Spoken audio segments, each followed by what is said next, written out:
Welcome into the Steelers Talk live show. I'm your host, Jack Sperry. Thank you guys so much for joining me here on this beautiful Tuesday evening to talk some Steelers football here with this amazing community of people that bleed black and gold. Thank you guys so much for all the support that you guys give to the channel. And, of course, this past week and this past weekend, Cassie and I were in Minnesota kind of getting some things squared away for our wedding, which is coming up here in less than a month. Had to endure through some car videos, that sort of stuff, but now we're back in studio, and we got a lot of great stuff to talk about on today's program. First up, we got the latest news and rumors surrounding the Pittsburgh Steelers, and specifically Aaron Rodgers. I know we have to keep talking about the Aaron Rodgers situation, but we did get some more updates today and some juicy rumors as to what the relationship between Aaron Rodgers and Mike McCarthy might be looking like this year here in Pittsburgh. Then I'm going to be telling you why I believe Will Howard still has somewhat of a chance to be, the long-term answer at the quarterback position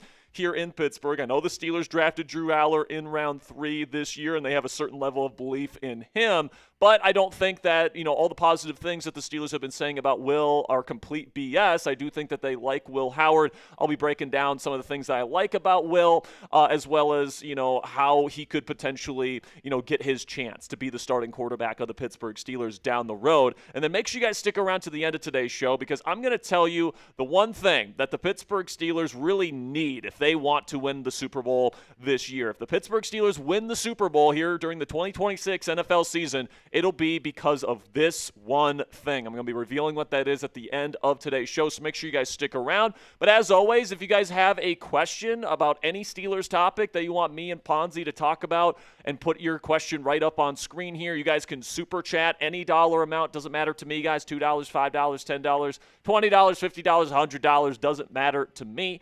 If you guys spend any of your hard-earned money on our show, we are going to make sure to get your question answered and talk about whatever Steelers topic you want to talk about. So if you don't know how to super chat, it's down there in the live chat room.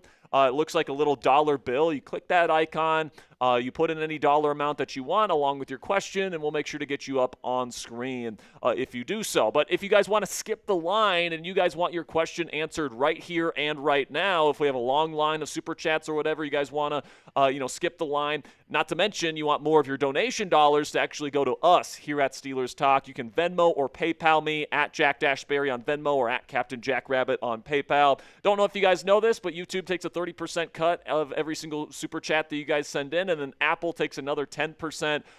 So we're not seeing all that money that you guys send in via donations, but with Venmo and PayPal, we get to keep more of those proceeds, and you get your questions answered sooner here on the Steelers Talk live show. All right, well, we've got warmed up here, so I want to see who the real ones are down there in the comment section. Type those me's if you guys like the thumbs up icon. The real ones, the sickos. This amazing community that we have built here on Steelers Talk. You guys know clicking that thumbs up icon is the best way to help support the channel. So type those me's. I see Czar Craig in there. I see Mexamander in there. Eugene Payne is here. Rad Doctor is here. Fluffy is here. Gen05 is here. Brian Hagan is here. We got Gary Marrow. Excuse me. We've got Fernando Martin in the chat as well. We got Ollie the Reaper. We've got Matthew, we've got Logan, Electric Divergent, Anae, we've got Harold, Christopher, Logan, Matthew, CJ Ross, The Gamer, Fetty, we've got Humble, Walter, of course, my lovely fiance Cassie Voth as well. We just got our first super chat in. That's fantastic. We'll be breaking that down here before we get into our first segment on today's show. But before we get into your super chats, let's have a word from our sponsor today at Prize Picks, which is America's #1 sports picks app. Playoff basketball is still here, but it won't be around forever, and there's no better place to cash in during the playoff action this year than with our friends at Prize Picks. The app is really easy to use, guys. You just pick more than or less than on a few player stats and then lock in your lineup. And if basketball isn't your thing, they have a ton of other sports to choose from as well, with a number of different stat projections in every single sport to choose from to truly customize your daily fantasy lineups. So you guys can take a look at this future projection here on the football season coming up, and they even have rookies. So I'm taking the less on Fernando Mendoza here, the less on Jeremiah Love, and the more on Jordan Tyson. You guys put in this particular Prize Picks projection and make it a power play, which means you have to get all three correct to cash in.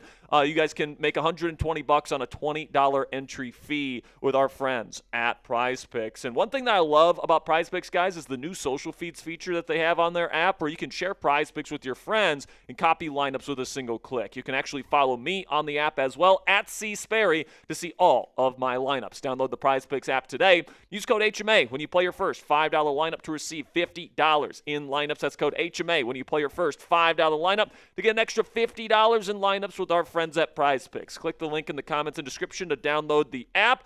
And a big thank you to PrizePicks for sponsoring Steelers Talk Live. With that, let's bring in our producer, Mr. Ponzi. It's good to be back with you, my friend. It's good to be back. You got your glasses and you got the Busch Light shirt on. I don't know if the people at home can see that, but yeah, it's a little NASCAR shirt here. You're kind of a vibe today, my friend. I am definitely vibing right now. I know it's good to be back in the office here, and obviously live. Last time we went live, what was it, Wednesday before you left? Mm-hmm. And I'm just glad to be back here on a regular schedule now. I'm excited to see what we have cooking here and how they react to these segments that we have cooked up. Yeah, I completely agree. $2 from my guy Bernard. It wouldn't be a Steelers Talk Live show without a $2 super chat from Bernard. It says, guys, on 93.7 The Fan said A-Rod is washed up diva. Completely disagree. We've talked about this ad nauseum. They don't like him, and that's fine. They're more than entitled to their opinion. I think you're just talking about Pony and Mueller. Yeah. Those guys in particular do not like Aaron Rodgers, do not want him to return. But we've talked about the reasons why I believe Rodgers would play better in year 2 than he did in year 1. And it's not like he played that bad in year 1. He was 11th in the league in passer rating last year among starters with at least 300 pass attempts last year. That's pretty good, especially when you take into account that he had arguably the worst wide receiver room in football. Now that issue's been fixed. Hopefully we have an upgraded offensive play caller. Hopefully the offensive line can continue to hold up for him, and hopefully the defense supports him a little bit better than it did last season. So you get all those things. I think Aaron Rodgers is easily going to be a top 15 quarterback in the game this year, and that's at least going to give you a chance when you get into January, as opposed to the other QB options that are out there right now, most of which probably don't give you a chance. And the whole thing is that a lot of people are just going to have these takes just because Rodgers hasn't made his decision yet. But I think we said it a couple times on the show that, when the season actually comes, no one will be talking. No, this is not going to be even something that's discussed by the time we get to the start of the season, just like it was last year. Because guess what? Even if he signs right before mandatory minicamp, just like he did last year, he still has 3 months before he actually plays a game for the Steelers again, which is a quarter of a year, all right? And there's a lot of different news cycles and a lot of storylines that come and go in those 3 months between him signing with the team and him actually playing in week 1 versus whoever they're going to be playing. We're going to figure that out this week, obviously, with the NFL schedule release on Thursday. So make sure you guys have that subscribe button because we're going to be breaking down the entire schedule later this week on the channel. But yeah, man, people are entitled to their opinion. It doesn't bother me.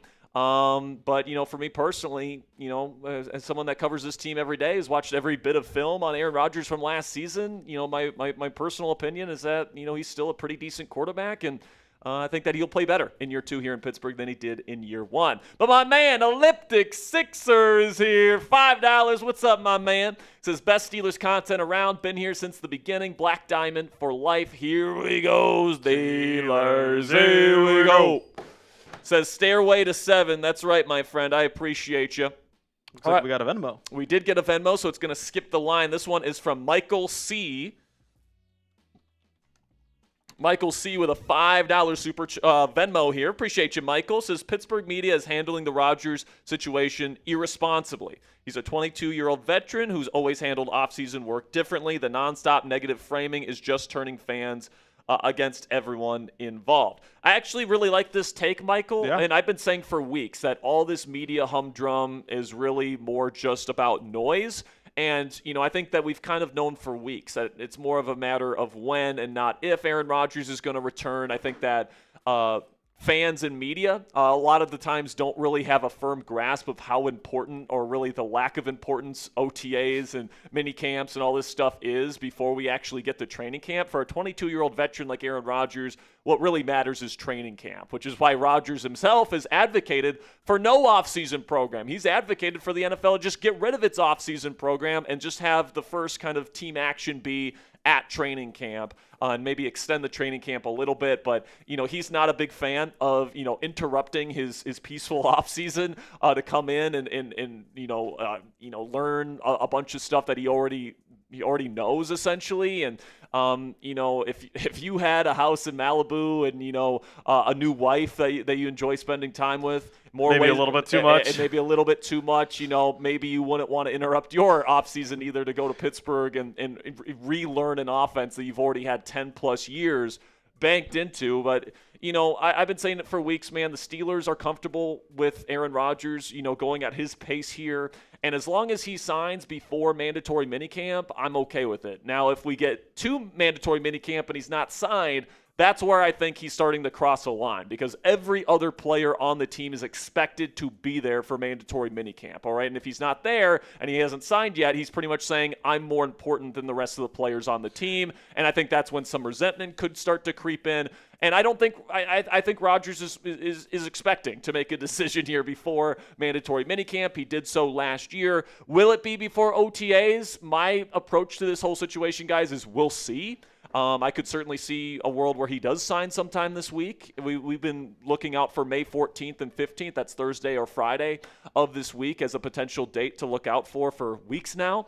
But if not, I could certainly see him signing like the week before mandatory minicamp like he did last year as well. So, it's just about being patient at this point. And the whole thing is, Sperry, would you like to have Rodgers for OTAs? Yes. Mm-hmm. But, at the end of the day, if he's going to make his decision, I think, it's probably going to be where he could, be as late as possible, just because of his hatred for these offseason workouts, like you mentioned. But also, one of those things is that, if he was such a bad teammate, and he didn't care about his teammates at all, and he wouldn't even show up to mandatory minicamp, then why would all the Steelers leaders in the locker room want him back this season?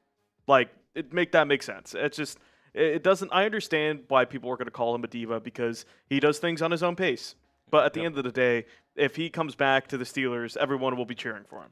Yeah, 100%. And I guarantee even the people that are like, oh, forget Rodgers, all this different stuff, they're going to be right back on the Rodgers train by the time we get to week one, playing against whoever we're going to be playing against in week one. So at this point, guys, is it frustrating here in April and in May, when the wait continues on and on and on? Sure, it's frustrating, but I'd rather be frustrated in May than be frustrated in September, October, November, because we have a bad football team and we could have had a good quarterback, and instead we went with a quarterback that was completely unproven and ended up not being a good option. I mean, this is a win-now roster, guys. This is something where I think you want to try and win now and give yourself the best chance to win now. But another thing that we've talked about, Ponzi, that I don't think gets discussed enough is that bringing back Rodgers is good for the future of the position as well, because he's such a good mentor. And Drew Aller, it's been well discussed at this point. The Steelers are breaking him down to build him back up, all right? They're completely starting over with him in terms of footwork and stuff like that, and that is exactly what you should be doing with Drew Aller. His footwork was a complete mess at Penn State. I don't think he was coached at a particularly high level there, if I'm being quite frank with you guys. And Mike McCarthy is known as that QB fundamentals guru, right? So I can't think of a better situation for Drew Aller to be stepping into than right here with Mike McCarthy and the Pittsburgh Steelers. And then if you have an opportunity to give that developmental quarterback a year to learn from maybe the world's leading expert on how to play quarterback in Mike McCarthy's offense, I think that's an opportunity that you'd frankly not have Drew Aller's best interest at heart if you just said, fuck you, Aaron Rodgers, we're going with the younger guys at this point. If you have an opportunity to give Drew Aller that kind of mentor, you should want to do that. So I think that's a big reason why the Steelers want Aaron Rodgers back. I don't think the Steelers feel necessarily that they have a super high chance of winning the Super Bowl this year with Aaron Rodgers, but they know they'll be competitive this year. They know he gives them the best chance to compete this year, and he allows for that easier transition between the present and the future with these younger quarterback options that are here. And the whole thing is that he's a master at this McCarthy offense, and we can even see there was a video trending over Drew Aller and him taking his time doing the footwork, because that's what Rodgers did in his first year with McCarthy back all the way in 2007, I think, or 6, and they had to deconstruct Rodgers in the same way. Mm-hmm. He was very slow with his footwork. It's really not a big deal that people make that, because the fact is that if they were expecting Aller to play, I don't think they would have right away. I don't really think that they would be okay, we're going to tinker with him completely.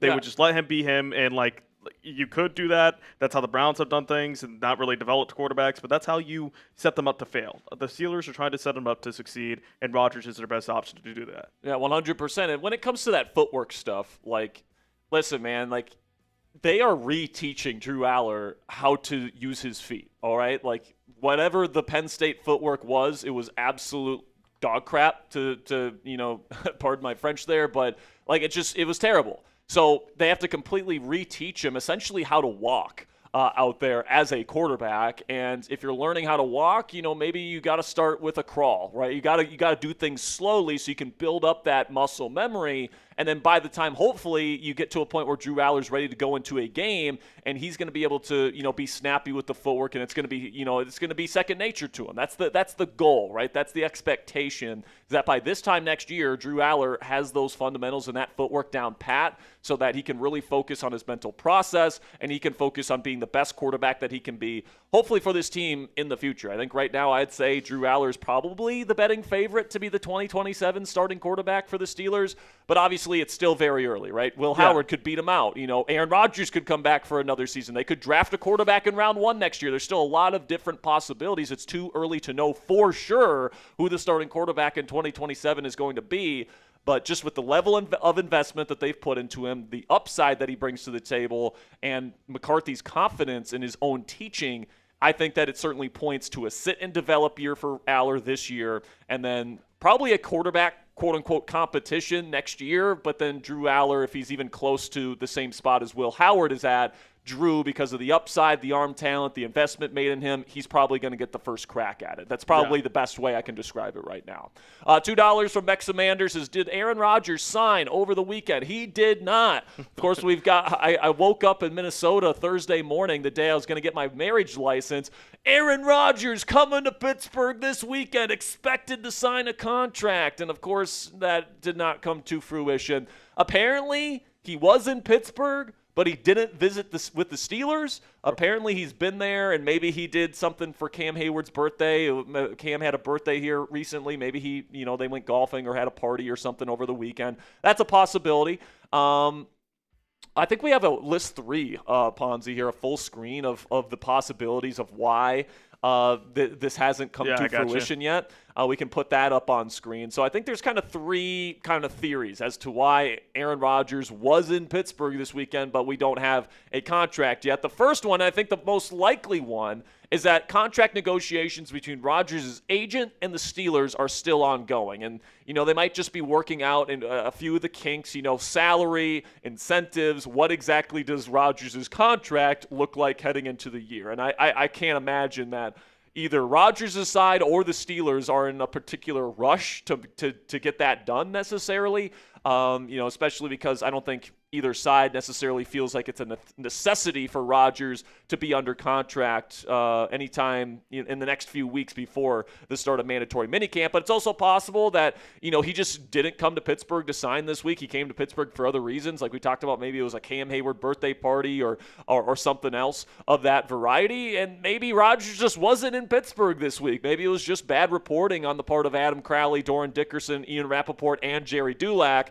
I have a hard time believing that all 3 of those sources are wrong, but it's Aaron Rodgers. But it's Aaron Rodgers, guys. So, you just never know when it comes to this guy. They did. I know Rappaport said specifically the deal might not get done this weekend. It might get done early next week. And I guess we're still in the early portion of this week. So, maybe, the contract negotiations are still going on, and maybe they finalize them tonight. Maybe they finalize them tomorrow. Maybe they finalize it Thursday or Friday before OTAs begin. Maybe Rodgers doesn't sign all the way up until close to mandatory minicamp like last year.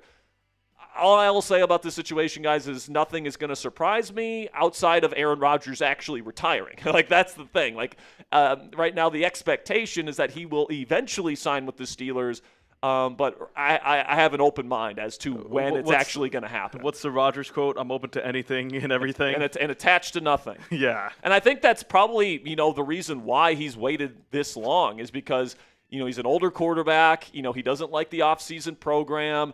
All this different stuff. And, I think his excuse is I want to be open to the idea of retirement, even if I'm leaning towards playing this year. I just want to get to a certain point in the offseason so I can know for sure I want to play this year, and then I'll sign on. But that's just kind of an excuse for I don't want to do the offseason program, and I don't want to be on the roster and not attend and be called a bad leader for it. Like that's kind of I don't think Rodgers would admit that, but I think, deep down that is a part of the reasoning here. $2 from Max Bress. Appreciate you, Max, for the $2 super chat. If you got a question, feel free to put hashtag Steelers down there in the chat. And Ponzi, keep an eye out for Max there if he has a question. I'd love to answer any question he has for his super chat. But then $5 from Gray Marrow says, nothing against Aller. Can he be a really good QB? But I would prefer Will Howard to be the starting QB in 2027 if he beats Aller in camp. Love the show. Listen, man, if Will Howard is clearly better than Drew Aller in camp next year, play Will Howard. Yeah. Play the better quarterback. Like, that should be – like, I don't think that the Steelers should be approaching this as Drew Aller no matter what. Like, it should be which guy is better. And, I think by the time that we get to that point where the Steelers are going to be making a decision on a younger quarterback, I think that there's a decent chance that Drew Aller could catch up and then pass Will Howard, because I do think that the arm talent is better. I do think that the upside is higher with Drew Aller than it is with Will Howard. But, that doesn't mean that Will Howard has zero starting, potential or can't potentially beat Drew Aller out. Like, if Drew Aller doesn't take well to coaching this year and, we get to camp next year and he's just not looking great and Will Howard's sitting there and he's looking like a bona fide starter, they're not going to go with Drew Aller. They're going to play Will Howard. So, if he beats him out in camp, I have no problem at all with playing Will Howard. And not to pull out the Will Howard QB1 argument here, but like the 49ers did the same thing with Brock Purdy and Trey Lance. Brock Purdy was clearly the better quarterback in camp going into year 2. Trey Lance was the first-round pick going into year 3, and they started Brock Purdy and traded Trey Lance. Yep, pretty early on. Exactly. So, and if Trey Lance would have looked better, he would have started. Exactly, because that's just the way the business goes. Like, if you show that you're on the same level as a later drafted rookie or later drafted quarterback or player in general, you're going to start. Mm-hmm. But based off of, who gives us the best chance to win now, and Steelers Brass is looking at it like, hey, Will Howard is developed into this great quarterback, let's start him. Yeah, I just think they're going to give both of these guys another year to kind of acclimate themselves into McCarthy's system and get another year of mentorship under Rodgers in Howard's case, and then 1 year of mentorship under Rodgers in Aller's case. And then in 2027, I'm sure Aller will be in the pole position because they invested more in him. It was a higher draft pick. He's got the higher upside. So if it's even or if it's close, they're going to go with Aller. But if Will Howard is clearly better than Drew Aller in camp in 2027, go with Will Howard. And I think they will go with Will Howard. They're still going to give him a quote-unquote chance. It's just he's a little bit behind the 8 ball because of Aller's upside and because of the investment that they put into him. $5 from Rad Doctor says, what happened to Platinum 666? I don't know, man. I've been asking myself the same question there about Platinum. Platinum is a great guy. I'm sure he's got, other things that he probably wants to spend his money on. He spent a lot of money. He spent really a fortune on this channel in Super Chats and Venmos over that great year-long stretch or so. And, if he ever decides he wants to come back, great. If not, he doesn't owe us anything. Yeah, we'll welcome him with cups of pickle juice. Yes, we love Platinum. If he's out there somewhere, Platinum, we'd love for you to come back. But if not, we're not in this for the money. Exactly. We're in this because we love the Pittsburgh Steelers and we love you guys. No matter how much you guys donate to the channel, if you donate to the show at all, we don't care. We really don't, guys. We're here to provide you guys free and informative and entertaining Steelers content. If any donations come our way and you guys appreciate our efforts, fantastic. If not, it's no big deal. It's not why we're in this thing. $5 from Bernard says, I'm an Aaron Rodgers guy, but I'm starting to get pissed off at him. I'm so confused. He's in town, but he's not in the building. What's going on here? We kind of addressed this earlier. I think that it's just, his agent and the team are kind of discussing contract stuff potentially. And then maybe, Rodgers came to town to visit Cam Hayward for his birthday and he wanted it to be quiet because he knew he wasn't going to be signing this week. Listen, man, when Aaron Rodgers plans on signing with the Steelers, we will know about it, all right? Last year, he told everybody, he told the media all that different stuff. His agent told the media, Aaron's going to Pittsburgh today to sign a contract tomorrow. So when that happens, we will hear about it.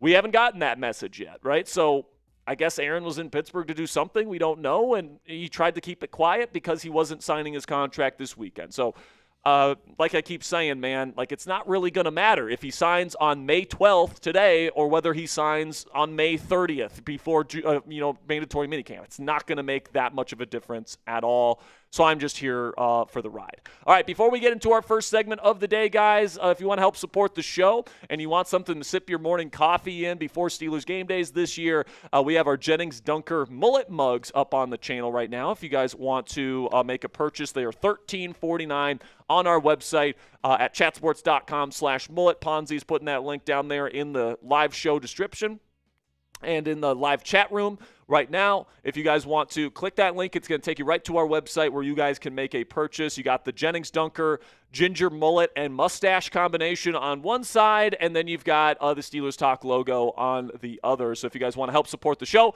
$13.49 is the price tag on this beautiful piece of muggery. Chatsports.com/mullet to get yours today. All right, so now let's get into our first segment of the day. Keep the super chats coming, guys. More than happy to answer any and all questions on the black and gold. But first up, latest news and rumors. Then we'll get into why Will Howard still has a chance to be this future starting quarterback of the Pittsburgh Steelers if he earns it. And then we'll talk about the X factor for the Pittsburgh Steelers if they want to compete and win a Super Bowl here in 2026. Without further ado, let's get into our first segment of the day, the latest Steelers news and rumors.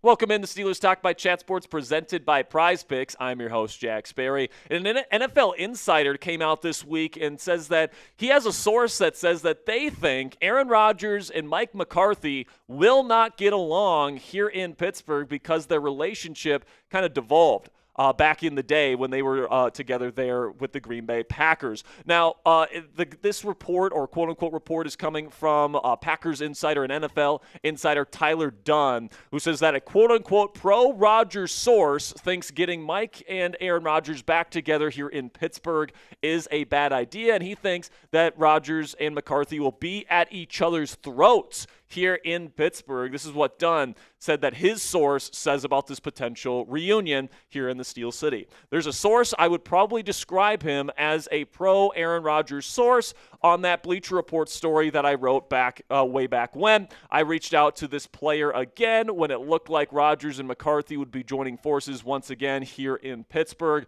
I asked him how it was going to go down, and at first he said Cinderella story and Super Bowl champs. I was shocked and asked if he was serious, and he said no. He was kidding around and predicted they would be at each other's throats and fighting in no time. Now, listen, guys, it's no secret that Aaron Rodgers and Mike McCarthy's relationship, kind of devolved to a point of toxicity by the end of McCarthy's time in Green Bay. And Rodgers, it was reported that, he was changing play calls, that he would get in the huddle and that he would change the play to something completely different based on the situation. And apparently he called him an idiot multiple times and all this different stuff. However, I don't think this relationship is going to be an issue here with the Pittsburgh Steelers. And coming up here, I'm going to be breaking down my reasons why I think that the second go-around here between Rodgers and McCarthy will be much more friendly and much less contentious, especially at the end of things here. But before we get into the rest of today's show, let's have a word from our sponsor today at Prize Picks, which is America's #1 sports picks app. Playoff basketball is still here, guys, but it won't be around forever, and there's no better place to cash in during playoff season than with our friends at Prize Picks. The app is really easy to use. You just pick more than or less than on a few player stat projections and then lock in your lineup. You guys can take a look here at this future projection for next year's football season, which does include rookies now, by the way. I took the less on Fernando Mendoza and Jeremiah Love, but the more on Jordan Tyson. With this particular projection, you guys could win $120 from our friends at Prize Picks with just a $20 entry fee if you get all three correct. So download the Prize Picks app today. Use code HMA when you play your first $5 lineup to receive $50 in lineups. That's code HMA when you play your first $5 lineup to get an extra $50 in lineups with Prize Picks. Click the link in the comments and description to download the app. And a big thank you to Prize Picks for sponsoring Steelers Talk. Now, to be clear here, guys, Aaron Rodgers himself has called Tyler Dunn's story that he wrote for Bleacher Report back in the day detailing, the fallout of their relationship in Green Bay as quote-unquote bullshit, all right? And he's said this a lot about the things that were reported about his relationship with Mike in Green Bay when things eventually fell apart. He acknowledges that things were contentious between him and Mike, but he always maintained that there was a level of respect between him and his former head coach. And then Aaron and Mike have definitely mended their relationship, and they've mended it a long time ago, even back when McCarthy was coaching for the Dallas Cowboys and Rodgers was still playing for the Packers. They had that kind of reunion at Lambeau Field where Rodgers detailed how they met in the sewing room hours before the game actually began, and they kind of had a heart-to-heart, and Rodgers has called Mike McCarthy one of the great people in the sport today. So it's certainly something where their relationship has been mended. Apparently, they have been talking multiple times a week this offseason ever since Mike McCarthy got the Steelers head coaching job. I'm pretty sure Aaron Rodgers wouldn't be talking to Mike McCarthy that often if he really hated his guts the way that some people think that he will if he comes back to the Pittsburgh Steelers. Also, Aaron has praised Mike's offensive philosophy, which comes from that West Coast world, many times over, calling it a beautiful offense and the most beautiful offense in the history of football. This is what Aaron Rodgers had to say back in 2019. So this is post-divorce with Mike McCarthy in Green Bay about the West Coast offense. He said, "The West Coast offense, I think, is the most beautiful offense ever created. It's about timing and rhythm and balance, and everything makes sense protection-wise. You know where your hots are. You know where your eyes are going every time. You know how the concepts fit together. In that offense, though, it's not predicated on motion. It's predicated on winning one-on-one matchups and then being accurate throwing the football." So Rodgers clearly is complimentary of the West Coast system. In fact, he's really taken Mike McCarthy's kind of system, and he's kind of integrated that in every other system that he's played in. Whether it was Matt LaFleur's system in Green Bay, they integrated some of the traditional West Coast stuff, giving him more control at the line of scrimmage and audible power and all that different stuff. And he did that with the Jets as well, and he even did a lot of that kind of stuff with the traditional West Coast stuff here in Pittsburgh under Arthur Smith. So don't forget, man, Mike and Aaron have been collaborating on an offensive vision for months at this point. When it comes to the Pittsburgh Steelers, that's what those conversations, those weekly and sometimes multiple times a week conversations have been about, is them talking about football, talking about what this thing is going to look like if Aaron Rodgers ends up coming back to play quarterback for the Pittsburgh Steelers. And guys, if Aaron Rodgers decides to play and he actively decides to play for Mike McCarthy again, he's going to be co-signing on the offensive vision. So if Rodgers is unhappy with the way that the offense and the offensive vision is going, it's either A, Mike McCarthy pulled the rug out from under him, or B, Rodgers, just didn't do enough research, which I don't think is going to be the case. So at the end of the day, guys, as long as the team is competitive, and I absolutely think this team will once again be competitive this year if Aaron Rodgers is back. I mean, they won 10 games last year with a worse roster and with a worse coaching staff, in my opinion. I'm pretty sure they're going to be right back in that mix this year. I don't think there's any reason for this relationship to turn toxic like it did towards the end of their tenure together in Green Bay. Now, still to come here on Steelers Talk, we're going to be talking about Mark Kaboli's latest comments where he claims that multiple teams wanted Aaron Rodgers to be their quarterback this year, but Rodgers essentially shut them down. And then Omar Khan spoke to Debo and Joe on their podcast here today, and he kind of gave some hints on the Rodgers timeline and when they're expecting the fourth-time NFL MVP to sign with the Pittsburgh Steelers this year. But make sure you guys click that thumbs up icon before we get into those two topics. If you want the Rodgers saga to end, I mean, goodness gracious, we were so close, it felt like last Thursday when that report came down that he was coming to Pittsburgh and the expectation was he's going to sign a contract. And alas, we're here almost a week later and still no contract has been signed. So if you want this thing to come to an end as soon as possible, make sure you guys click that thumbs up icon for me and help today's show. So now let's talk about Mark Kaboli here. Steelers correspondent for the Pat McAfee Show, frequent guest on 93.7 The Fan, says that multiple teams were interested in Aaron Rodgers this offseason. This is what he had to say. There have been other teams snooping around on pursuing Rodgers this offseason. I don't know if that's been now, could have been a couple months ago, but there has been snooping. I don't think he was ever interested in something like that, but people did reach out to see where he was at, that I know of. So if this report is true from Mark Cabali, that means, it was always Steelers or bust for Aaron Rodgers. And frankly, a big reason why Rodgers would be coming back to play is to play for Mike McCarthy. So all this bullshit about, their relationship was so bad, all this different stuff, he might be coming back to play specifically because of Mike McCarthy, right? So coming up next year, Omar Khan addresses the Aaron Rodgers situation. We'll be breaking down what he had to say regarding that entire situation and when, and kind of gave a hint as to when he's expecting Rodgers to actually sign on the dotted line. But first, let's talk about our other sponsor on today's show, which is SeatGeek.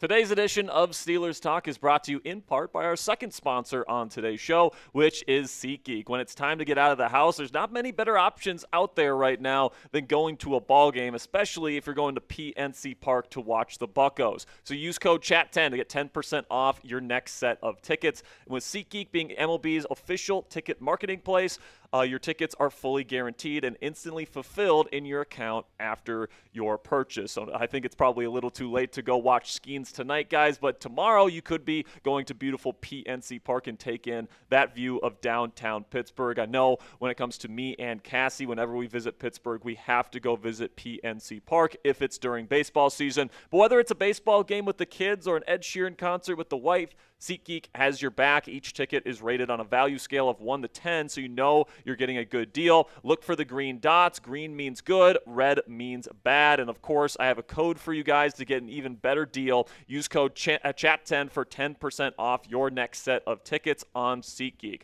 One more time, that's 10% off any tickets with promo code CHAT10. Make sure you click the link in the description to download the app and have the code automatically added to your account so you can use it later on. And a big thank you to SeatGeek for sponsoring today's edition of Steelers Talk. So now we can talk about what Omar Khan had to say about the Aaron Rodgers situation here, where he kind of hinted that Pittsburgh isn't really expecting an answer from Rodgers before the start of OTAs. This is what Omar Khan had to say on the Debo and Joe podcast today. We've had communication with Rodgers and his agent, but the one thing I'll say is this time of year, it's great for these young guys. We have a new coaching staff here, and these guys are getting to know each other. The time they're spending getting to know each other and allowing our coaches to develop and grow, not just the quarterbacks, but all these guys, it's very precious. It's a great time of year, and especially for those young guys. Now remember, guys, Steelers OTAs don't begin until next Monday, May 18th. So, just keep that in the back of your mind here. And at the end of the day, it is true that, OTAs are more important for younger quarterbacks like Will Howard and Drew Aller to get snaps and reps and all this different stuff with the players around them, learn the offense, do all that different stuff.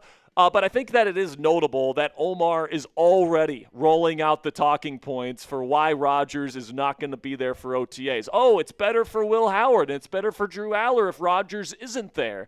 When maybe if they were expecting Rodgers to be there, he might be saying something a little bit different, maybe laying in some hints that they're expecting him to be there. But at this point, guys, I think it's very possible that Aaron Rodgers doesn't sign for a couple more weeks at this point. Last year, obviously, he didn't sign until, the weekend before mandatory minicamp. And if he's not there by the start of OTAs, I don't really see him signing a contract in the middle of OTAs. I think that we're probably looking more towards an end of May type of situation here when Rodgers officially makes his decision official and really cuts it close to when he made his decision last year. We know that Rodgers really appreciated and liked the timeline that he was on last year. He felt refreshed by the way that last year's kind of situation kind of played out. So maybe he wants to repeat that kind of schedule where he has a full year off and then, he commits to the team, around the midway point here when it's about 3 months away from the start of the season.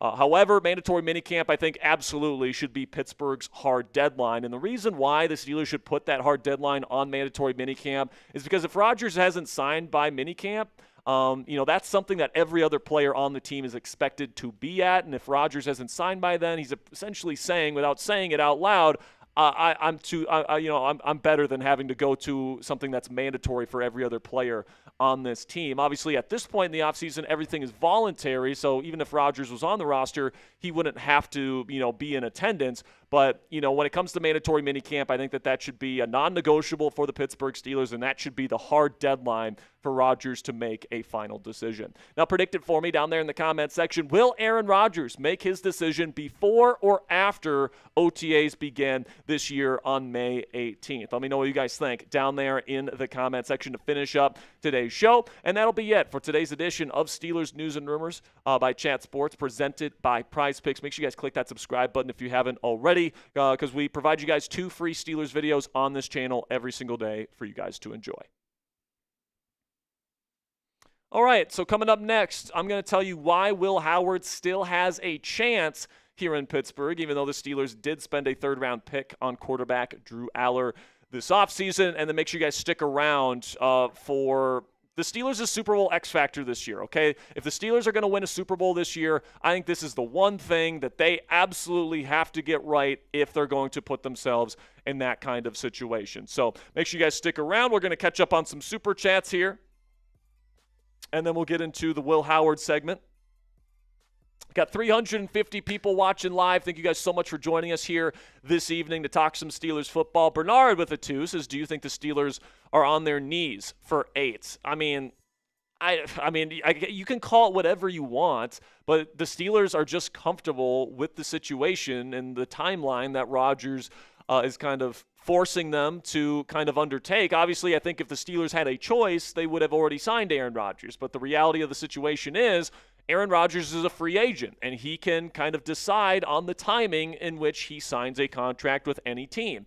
And if the Steelers want Aaron Rodgers to be their starting quarterback, which they clearly do and clearly have since the beginning of the offseason, they kind of got to do this by his rules. And I think a lot of Steelers fans are real proud, and they're like, our team is too good to have to wait around for a quarterback, all this different stuff.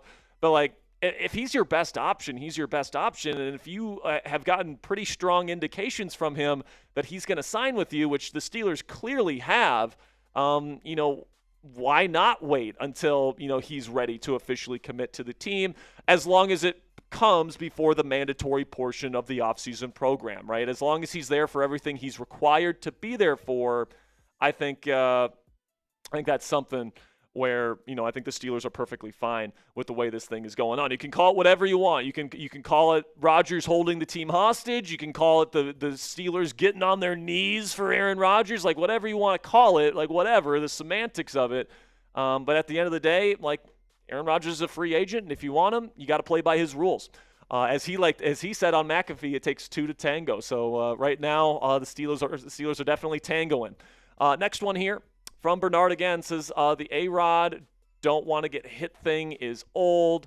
Is there some truth to it? Maybe a little bit, where he is getting the ball out quickly, but I think some of that has to do with the fact that there was really no reason to hold the ball for a long period of time last year in most situations, because the receivers weren't getting open for him. And he kind of knew, based on the defensive coverage, that kind of concept that they were running, nobody was probably going to be open for him within rhythm. And, he would dump it off and do that sort of stuff. And he'd play to the strengths of the Steelers offense. And frankly, it worked. All right. They led the league in yak last year. The offense was around league average in most offensive categories, despite the fact that they really didn't have an answer for the downfield passing game because they didn't have enough receiving talent. So, I think it's pretty impressive, Ponzi, that somebody was able to be the 11th highest passer rating in the league last year among starters with at least 300 pass attempts, for somebody that didn't have really anybody to throw to. And it's not like he had the mobility to make stuff happen with his legs or out of structure. Like, I think he really played to the strengths of the offense last year and really maximized what that offense could have been with the surrounding cast that they put around him. And 100%, you just take a look at the Week 18 game versus Baltimore. He was throwing to Adam Thielen in his retirement tour and Marquez Valdes-Scantling with the playoffs on the line, and he won. He delivered multiple game-winning drives in the fourth quarter in that game. He won that play-in game in the most clutch moment of the season. You lose, you're out. And I understand the playoff game is what the playoff game is. But the fact of the matter is, he did not have DK Metcalf in Week 18. He had a lineup of Roman Wilson. No, he was actually a healthy scratch from that game. Marquez Valdez-Scantling, Calvin Austin, and Adam Thielen, and Jonnu Smith. And then when you play against Houston, you have a rusty DK Metcalf that drops a huge pass in the first half. And you're going up against the best man-to-man coverage defense in football with a wide receiver room that can't separate versus man. Where the fuck did you want the ball to go? Like, you watch that film and jump ball to Calvin Austin. And all these people posting clips of Aaron Rodgers, in that playoff game or whatever. It's like, how about we look at the all-22 view of this, and you tell me on this play where the ball should have gone. Because it's like DK Metcalf double covered. Calvin Austin III completely out of the play. Adam Thielen, is completely shrouded in man coverage. You don't have Darnell Washington out there either. Like, there was no good options to throw to in that football game because they just spammed man coverage. Cover one, cover one, cover one, cover one, cover two. There's just no situations where, he could throw the ball to open receivers. He had to try and fit the ball into tight windows. And obviously, it didn't work out in our favor. But, like, let's rewind the clock here and let's give Aaron Rodgers, Mike McCarthy as his head coach. Let's put this new group of weapons in there. I think the Steelers win that football game against Houston. CJ Stroud did not play well in that game. All right? Like, you put the weapons and the coaching staff from this year's team in that situation. Home playoff game against Houston with CJ Stroud struggling, the defense playing really, really well for a lot of that football game. I think the offense plays better. And I think the defense plays better. Obviously, with Patrick Graham. Well, the defense was already playing pretty well. That's what I was saying. In that game, they were dominating C.J. Stroud. They turned the ball over a number of times. It's just the offense, couldn't get it going. It's not like C.J. Stroud won that game for the Texans. Exactly. Honestly, he probably kept the Steelers in it for the longest time. Yes. So, I think, So I think in the same situation, I especially if Stroud plays that poorly in cold weather like he did in that game, I think the Pittsburgh Steelers win that football game if they have the weapons around Rodgers that they have right now. And, I kind of blame Omar Khan for not a lack of trying at the deadline because he did get, turned down for Jacoby Myers and Rashid Shaheed, apparently. But, if you had, a Jacoby Myers going into that game, I think it's a way far different result. And the fact is that they not only added one wide receiver talent, they added two. Multiple. Exactly. And you got Jonnu Smith's ass out of here. Arthur Smith's gone. I mean, you look at Pat Freiermuth and Aaron Rodgers. They had a really good connection last year. You're going to see more of that this year. Darnell is going to be back healthy. He's really a ginormous X factor for this team. When this team lost Darnell Washington last year, that was probably bigger than losing DK Metcalf, if I'm being honest with you, just because he's essentially a sixth offensive lineman in the run game. And you guys can see here what we had last year. I mean, that is a terrible wide receiver, tight end. And listen, the running backs were the best part of it, right? But then you take Darnell Washington away for the playoff game, right? Roman Wilson was essentially benched once they brought in Adam Thielen, right? That was just not a group that was built to be this explosive offense that apparently everyone thought Aaron Rodgers was supposed to have last year. If anything, Aaron Rodgers exceeded expectations last season. I mean, if I would have told you preseason, right, Aaron Rodgers would come to the Pittsburgh Steelers and he would have maybe the worst wide receiver room in football, where do you think the Steelers rank offensively? Probably not even in the top 20 or top 25 even. You probably think this offense was absolutely terrible. Instead, they were around league average in points per game. They were 15th. The EPA per play, I believe they were 16th or 17th. Success rate, say, around the same level. To elevate the offense to that level with that level of ineptitude and lack of weapons around you, and then you compare that to this year, not only are you getting a better play caller, in my opinion, than Mike McCarthy, but you add Michael Pittman Jr. and Jeremy Bernard. Roman Wilson can actually play the position that he was supposed to play all along. Arthur Smith and Mike Tomlin tried to turn him into an outside receiver. He's going to be a slot specialist in this offense. I think Caden Legion could surprise some people as a wide receiver. Get to see Pat Freiermuth more often. Darnell Washington will be back. You still got a really good running back duo. And oh yeah, you're adding somebody that I think could turn out to be one of the better fullbacks in football someday in Riley Nowakowski, who's an awesome screen threat. He had a legitimate role in that national championship system on offense there at Indiana. Really good after the catch, good vision, all that different stuff. Really good athlete for a fullback. So I think Rodgers has way, way, way more to work with this year compared to what he had last year. And there's two ways quarterbacks increase their production over a year-to-year span. Either the quarterback gets better. I don't think anyone's expecting Rodgers at 42, soon to be 43, is going to get better as a quarterback necessarily. If anything, the physical stuff is going to continue to get worse. But the other way that quarterbacks get better is if they have better surrounding cast. That's why we saw Tom Brady at the same age as Aaron Rodgers, at age 42, not play very well for New England his final season there, and then he goes to Tampa Bay with a better play caller and better weapons around him, and all of a sudden he's back to playing top 10 football, all right? And I'm not necessarily saying the Steelers are for sure going to be the 2020 Buccaneers, but, there's a chance. Aaron Rodgers, I think, certainly has a chance to play better in year 2 than he did in year 1 with the better surrounding cast, the better play calling, all that different stuff. And then you add on top of that what I think is going to be a huge upgrade to the defensive side of the ball. You're looking at a team that is getting way better off of a 10-7 division championship season. Yet people talk about the Steelers like they're destined to go 8-9 or 9-8, and this is just such a mid-football team.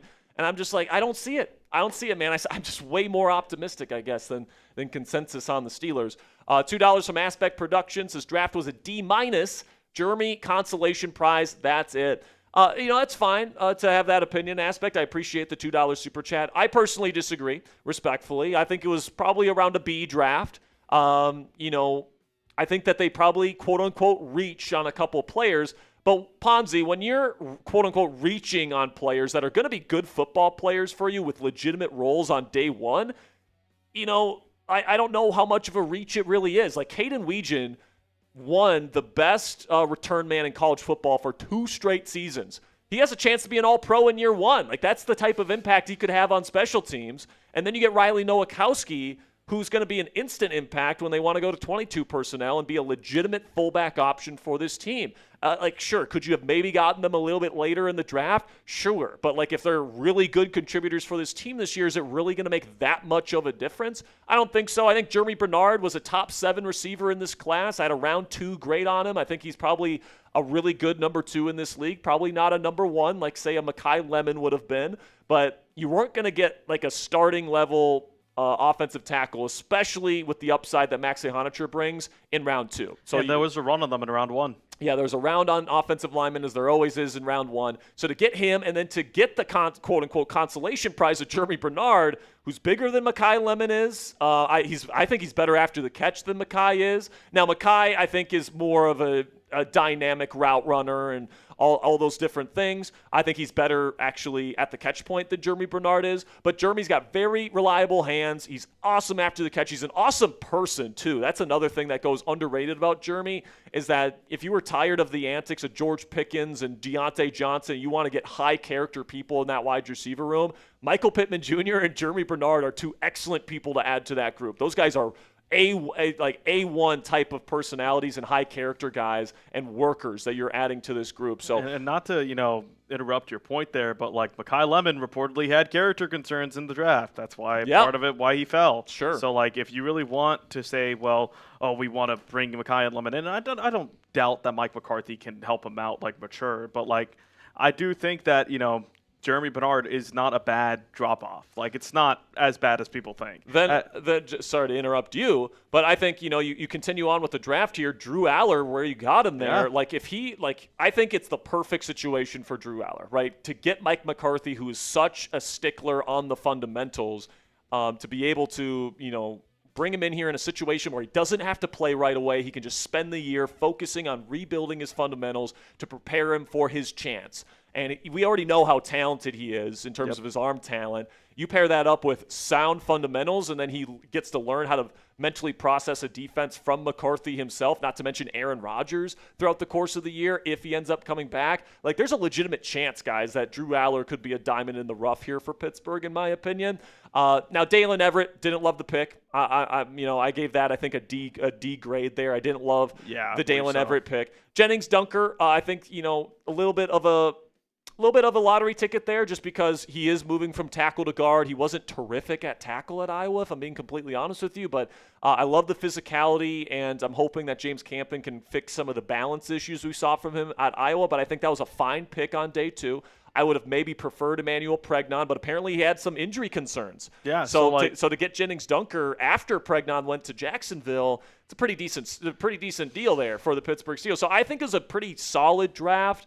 I think maybe we've gotten a little spoiled over the last couple of drafts, because over the last couple of drafts we've felt like, oh my gosh, Omar Khan's a genius, A+ drafts, right? We've kind of felt that way about a lot of these drafts previously. So now that we don't have that level of a draft class, people are like, oh, it sucks. But it's like, you compare this draft class to a lot of other draft classes, there's a lot of players on here that I think are going to, legitimately contribute on day one. And then you've got a few players that are more developmental but could be big-time pieces for you down the road. So I think there's a good mix of those types of players.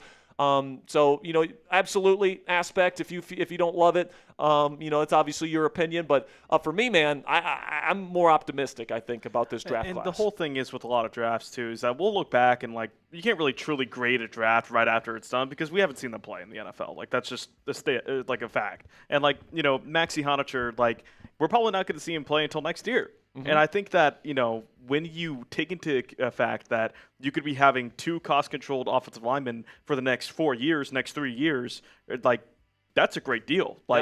These guys, offensive linemen, are, the whole building block of your entire franchise. Mm-hmm. Without a good O-line, you're kind of crapped, and we see that with the Chargers. Especially in the AFC North. You gotta win the trenches in the North. And a year or two when Maxi Honicher goes up to toe-to-toe against Trey Hendrickson, Myles Garrett, and, shuts him down, will people be complaining then? No, because at the end of the day is that, building the trenches, and the Steelers already have a good defensive line, building the O-line is all that matters, and, they understood that was a weakness, and they're drafting for the future while also drafting for now. So I think at the end of the day, I grade it as a B, but, people won't understand that also NFL big boards are a lot different than ours.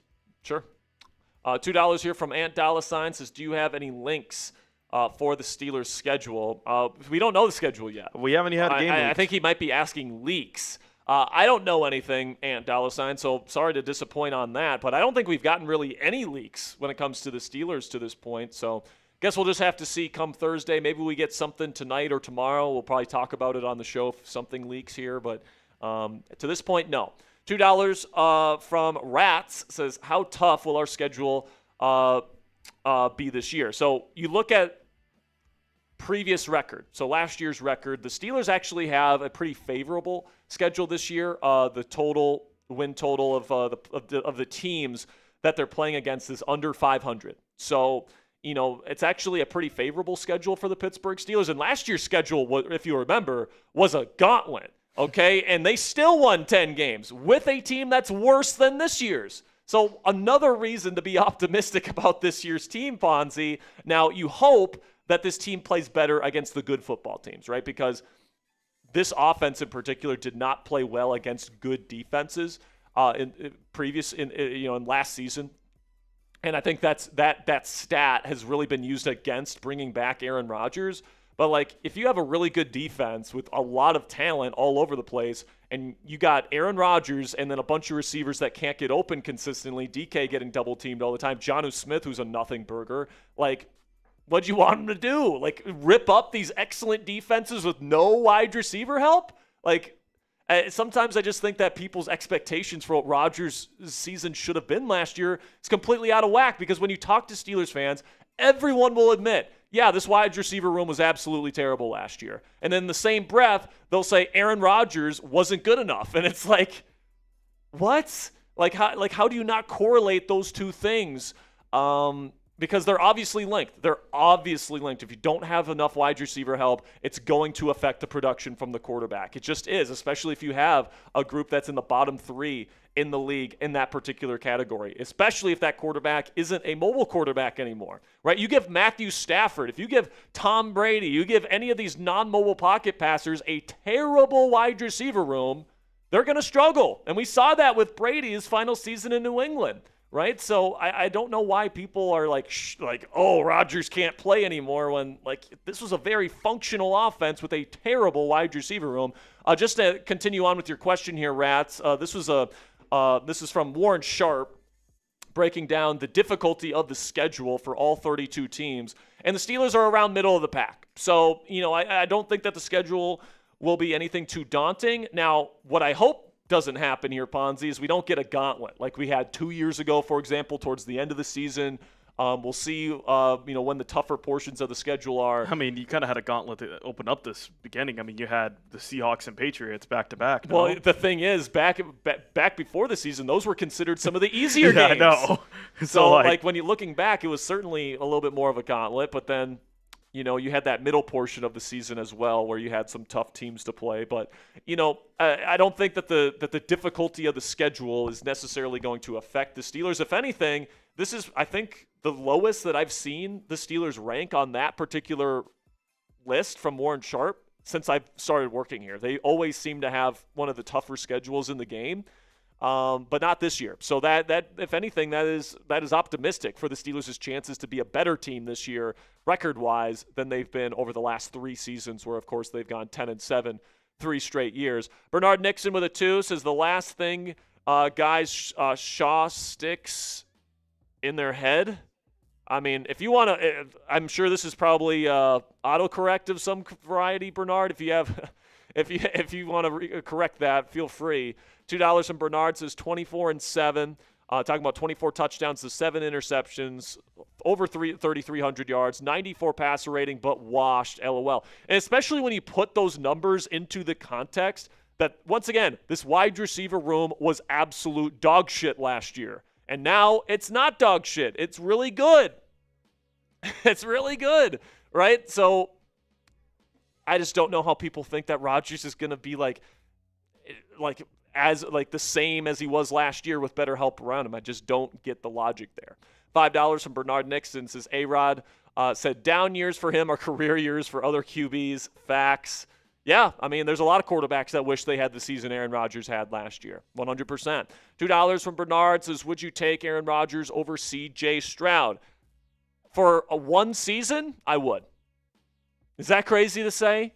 I don't think so. I mean, you put Aaron Rodgers on that Texans team last year, tell me he doesn't play better than C.J. Stroud. He still had a higher passer rating than Stroud last year, and he played with nobody. Look, I'm not going to say that, obviously, for building for the team right now, that I wouldn't take C.J. Stroud. That's just the bad football. You don't take one-year rentals. However, if I'm taking a team that is just needs to win now, like the Texans, like that Texans team where they could win now, right now, and it's with C.J. Stroud, how he performed, there were rumors that they even might move on from him just because of the fact that, this team is built to win now, or that team is built to win now.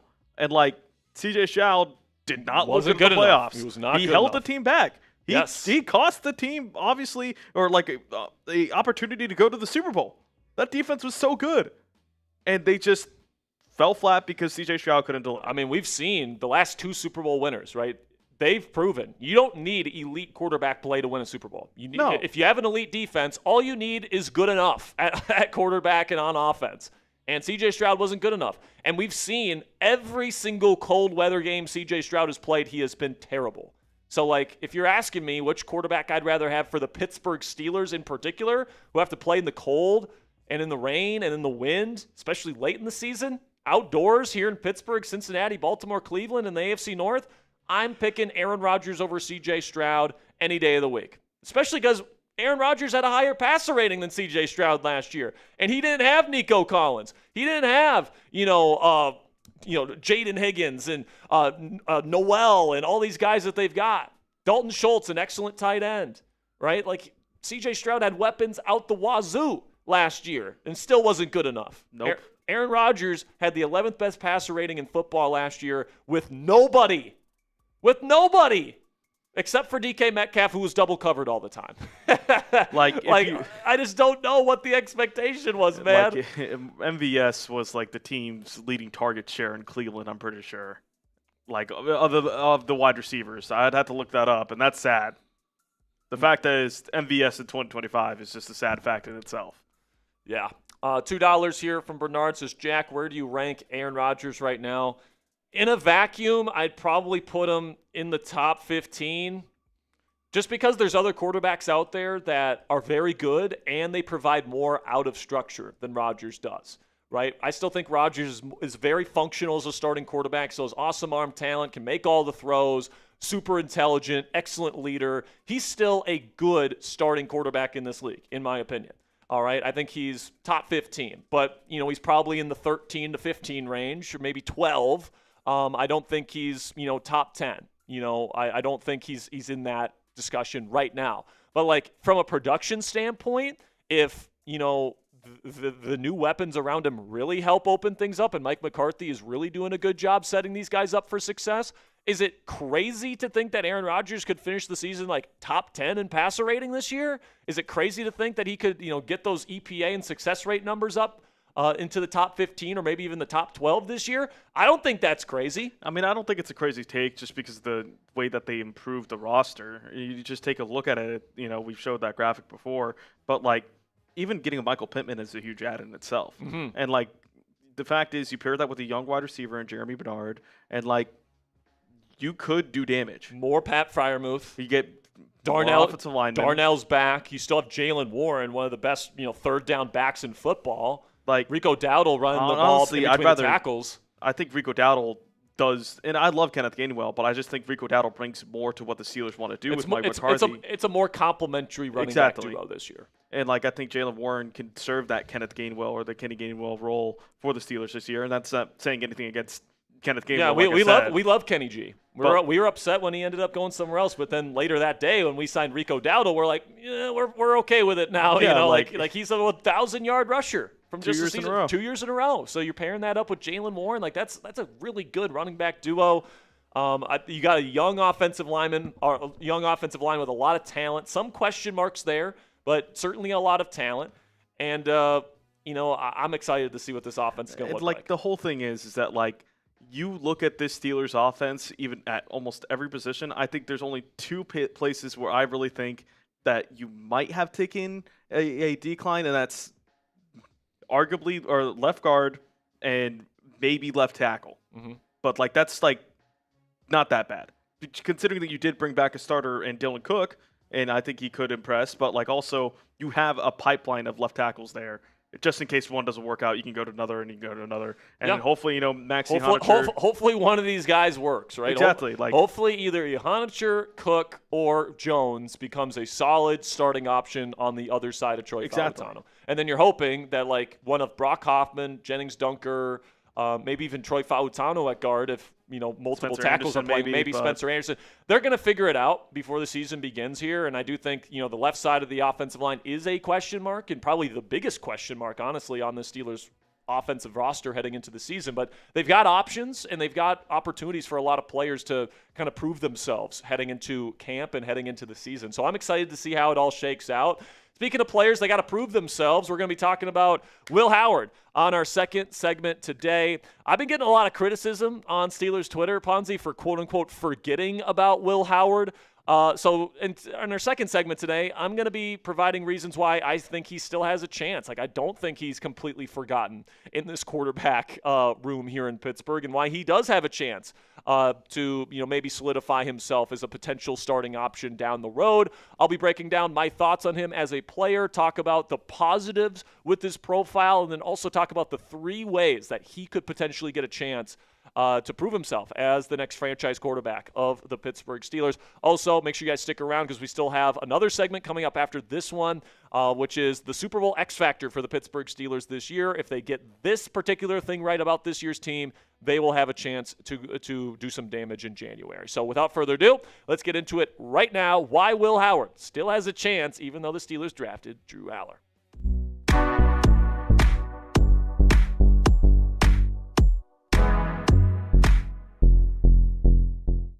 Welcome into Steelers Talk by Chat Sports, presented by Prize Picks. I'm your host, Jack Sperry. And yes, Steelers fans, I believe Will Howard still has a chance here in Pittsburgh to prove himself in the years to come here. Obviously, it looks like Aaron Rodgers will be returning for yet another season here in Pittsburgh, and the Steelers just drafted Drew Aller in the 3rd round. But despite those things, I still think this team genuinely likes Will Howard, and there is a chance that if Howard proves himself and earns it, that he could have an opportunity to maybe be this team's starting quarterback of the future. I'm going to be breaking down Will Howard's profile on today's show. But before we get into the content, make sure you guys support a Steelers rookie here and support the channel at the same time here. We have our Jennings Dunker mullet mugs, as we call them. $13.49 is the price tag for these things on our website. You guys can go to chatsports.com/mullet to pick yours up today. We have the mullet and the ginger mustache on there, and then we have the Steelers Talk logo on the other side.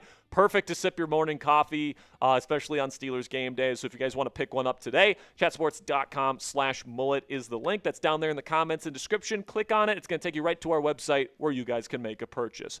So now, let's talk about Will Howard, guys, because I don't think that Pittsburgh's intrigue with Howard is total BS, like a lot of people are kind of saying out there after the Steelers ended up drafting Drew Aller in the third round of the NFL draft this year. That's what Mike McCarthy had to say post-draft about Will Howard and, kind of doubling down on how much they do like him. He said, Will Howard is someone I'm extremely excited about. I think our time together, short time, shows that there's a lot to work with, and I think he's definitely going to be a starter in this league. I'm just trying to have the best competitive quarterback room that we can possibly have. Now, obviously, they didn't like Will Howard enough to prevent them from drafting another quarterback within the first 2 days of the NFL draft. And obviously, Mike McCarthy is intrigued by Drew Aller and his arm talent as well.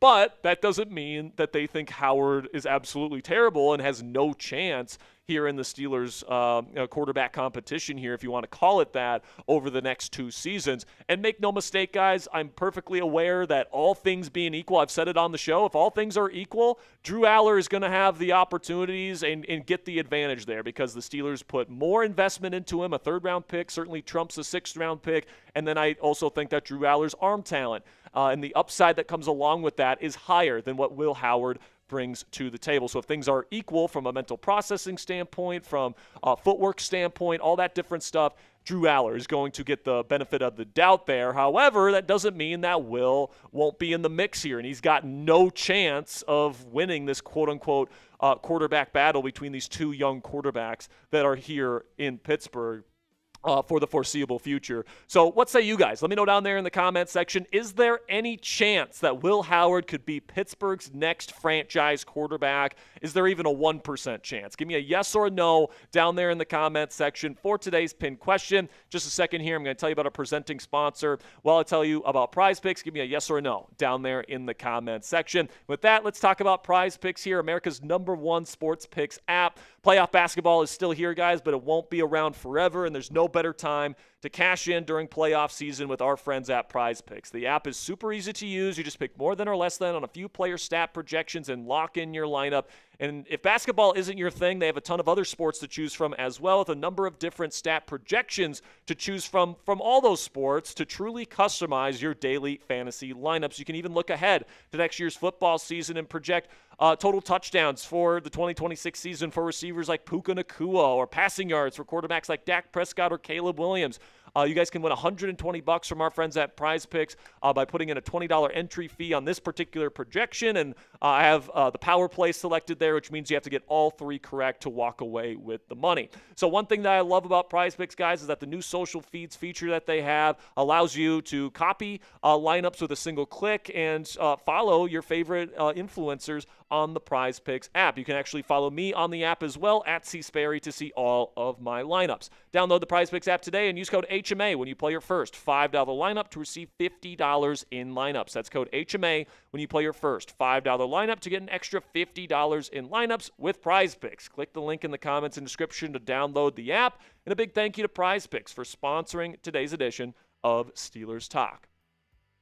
So first, I want to talk about Will Howard's work ethic and how much he is respected inside the Steelers' building. This is somebody that said in the pre-draft process, nobody is going to outwork me, and that certainly appears to be the case based on the reports coming out of the Steelers' building. Rich Walsh had this to say on the radio regarding Will Howard and what he's heard about his work habits. He said, quote, Will Howard is out there on the practice field 45 minutes after everyone else. He might be the hardest worker on the entire team. So that is certainly something that you like to hear when it comes to a prospective long-term quarterback option, is that he is the hardest worker on the team. And then, second thing that I'll bring up here is that everyone talks about how McCarthy's going to be working with Drew Aller, and that's certainly the case. They're building Aller's fundamentals up from ground zero starting this offseason, and it's probably going to continue throughout the entire course of this season. But McCarthy's also going to be working with Will Howard, who can also benefit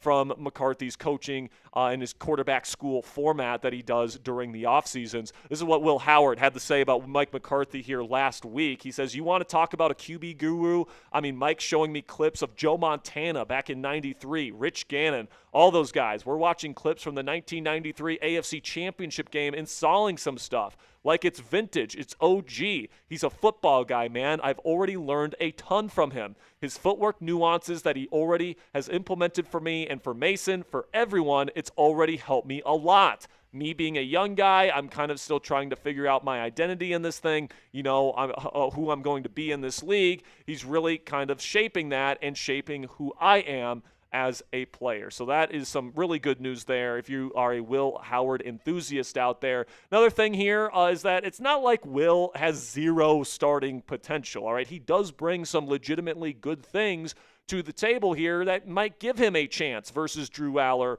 in this quote-unquote quarterback battle that's going to be taking place here in Pittsburgh. He does have prototypical size at 6'4", 236 pounds. Doesn't have prototypical hand size for an AFC North quarterback at just 9 inches, which is really small for a guy of that size.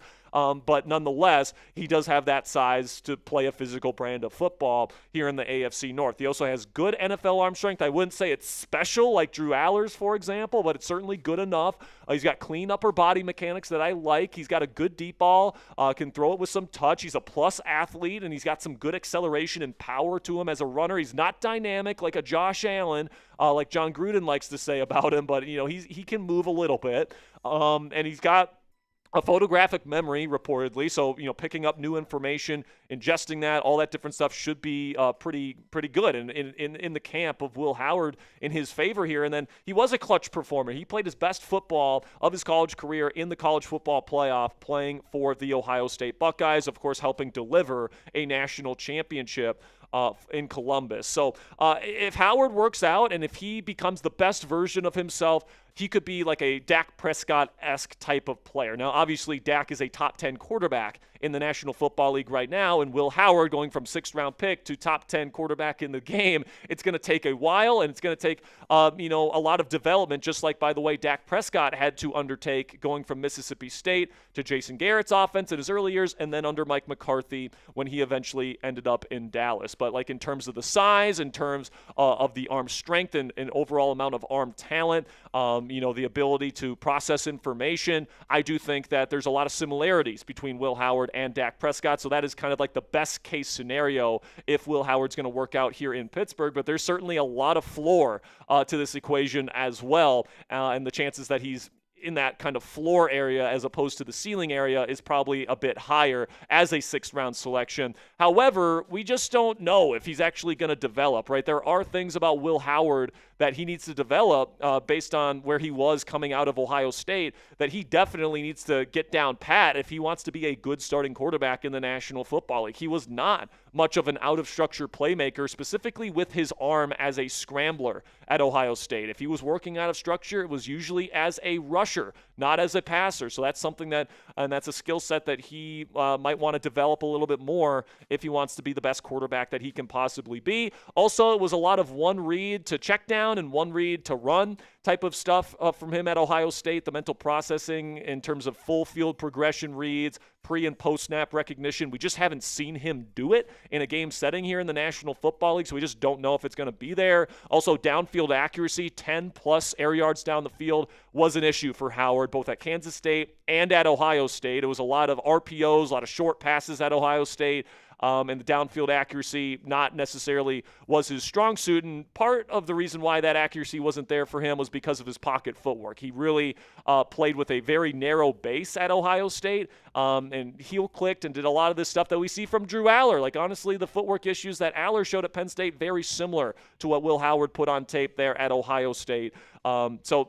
at the end of the day, guys, this isn't Ohio State. This is the National Football League, where the talent level from week to week is very, very close. And, you're not going to have Jeremiah Smith, Emeka Egbuka, and Carnell Tate all on the same offense. You're not going to have first-round picks along the offensive line. You're not going to have Quinshon Judkins and Travion Henderson to hand the ball off to, right? You're not going to have that competitive talent advantage at every single position on both sides of the ball that Howard undeniably benefited from in his time in Columbus. He's going to have to become a better player in the NFL than he was in college if he's going to be a full-time starter here in Pittsburgh. Now, in just a second here, I'm going to tell you the 3 ways that Will Howard could get his shot here in Pittsburgh to show what he can do in an actual NFL game. Make sure you guys click that thumbs up icon if you're excited for the preseason, though. I mean, say whatever you will about Will Howard and Drew Aller and that debate here, but watching these two guys battle in training camp and in the preseason games this year, it's going to make for some awesome television. It's going to make for quite a captivating watch once we get to the preseason games this year. So make sure you guys click that thumbs up icon if you're ready for it like we are. All right, so like I mentioned, guys, there's 3 ways that I think Will Howard could get a shot to be the starting quarterback of the Pittsburgh Steelers here over the next 2 years. Okay, the first way is more immediate, which is if Aaron Rodgers ends up deciding to retire this year, which is, in my opinion, unlikely given the conversations Rodgers has been having with the team and all this different stuff that's being reported. It just seems like a foregone conclusion that Rodgers will eventually sign with the Pittsburgh Steelers this year, and that would obviously delegate Will Howard to backup status for yet again another season. Now, Pittsburgh, I think, is taking this year to completely rebuild Aller's fundamentals, all right? They talked about it at rookie minicamp with the slow footwork drills and all this different stuff. Like, they are kind of reteaching him how to walk as an NFL quarterback, essentially, with the footwork and developing his base. And, he's made some switches to his throwing mechanics with his quarterback coach, John Beck, during the draft process as well. And he's going to have to learn how to do full field progression reads and really learn how to process information the Mike McCarthy way. That's going to take a full season, in my opinion, guys. And I think that is the plan for the Pittsburgh Steelers. Even if Rodgers retires, I don't think the plan is for Drew Aller to play at least early on this season. And if Rodgers retires, that means, of course, it's going to be a camp battle likely between Will Howard and Mason Rudolph to see who's going to be the Week 1 starter here in Pittsburgh. And my guess is, if Howard is even close to Mason Rudolph, it's going to end up being Will Howard just because, one guy is younger. He might have some future prospects as maybe a future starter, whereas we kind of know what Mason Rudolph is at this point. He's a limited product. So if it's even close in camp and in the preseason games, I do think Howard would probably get the nod Week 1 here in Pittsburgh, again, if Rodgers retires. Speaking of Rodgers, the other way that Will Howard could get a chance to play this year and maybe start some games is if Rodgers ends up getting injured this season. We saw this last year where, of course, Mason Rudolph had to start a game and he had to play in the second half of the Cincinnati Bengal game because Rodgers ended up getting injured, right? So, I mean, the chances of a 42, soon-to-be 43-year-old quarterback that's dealt with multiple injuries over the last several years, the chances that either Mason Rudolph or Will Howard, whoever's going to be QB2 this year, is going to have a chance to play at some point this year is pretty darn good, all right? It might just be for a half. It might just be for a quarter. It might just be for maybe a start or two. But Will Howard, if he earns this QB2 job over Mason Rudolph, which I think there's a decent chance of, there's going to be a decent chance here that Howard is going to get his chance to play at least a little bit this season, and the Steelers can get a little sneak peek of what life could be like with Will Howard as their starting quarterback. Honestly, I think this is probably the most likely way that Howard sees the field as the starting quarterback of the Pittsburgh Steelers these next 2 years. But then the final way that Howard could get a shot to be this team's starter is if he beats out Drew Aller or any other quarterbacks that are brought in here in a 2027 QB competition in camp. And again, Howard is going to have to be clearly better than Aller to get the opportunity at least to start the 2027 season. The Steelers invested more in Drew Aller. I think Aller's got more upside and arm talent. So kind of like how if it's close between Howard and Rudolph, they're going to go with the younger guy here in Will Howard. If it's close between Aller and Howard by the start of next season, I think they're going to go with the guy that they put the higher level investment in, has the higher upside, all that different stuff. However, if Howard is clearly better than Drew Aller and there's the footwork still an issue and the accuracy is still an issue for Aller and Howard is playing very well, I don't think the Steelers are going to say no to starting Will Howard over Drew Aller in that instance. Now, also keep in mind that when and if Howard gets a chance to prove himself here in Pittsburgh, he's going to have a very solid supporting cast around him, so there won't really be any excuses of, oh, he doesn't have the O-line, or, oh, he doesn't have enough weapons. Like, no, there's enough of both of those things, protection and weapons, to be able to, show yourself as a good starting quarterback in this league when and if Howard eventually gets his chance. So when and if he gets that chance, he better be ready for it because, those opportunities as a 6th-round pick are going to be very few and far between, and Howard needs to be ready to capitalize on that opportunity when and if that opportunity presents itself. So let me know what you guys think down there in the comments section. Who do you guys think is the better QB prospect long-term for the Pittsburgh Steelers? Give me a DA for Drew Aller or type WH for Will Howard. For me, I'm giving the edge to Drew Aller after a full year working behind Aaron Rodgers and learning from him, retooling his footwork with Mike McCarthy and the coaching staff. I think Aller has a legitimate chance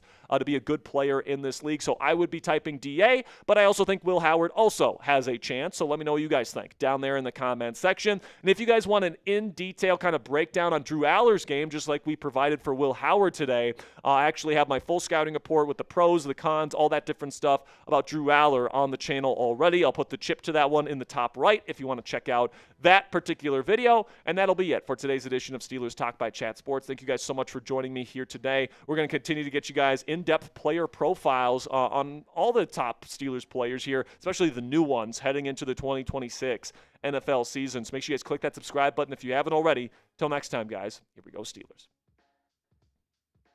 All right, 2 down, 1 to go here, guys. And coming up next, it's not a video you guys are going to want to miss, all right? If the Pittsburgh Steelers are going to win a Super Bowl this year, I'm not saying it's necessarily super likely, but if they can pull it off, it'll be because of this reason. I'm going to reveal what that reason is here in our final segment.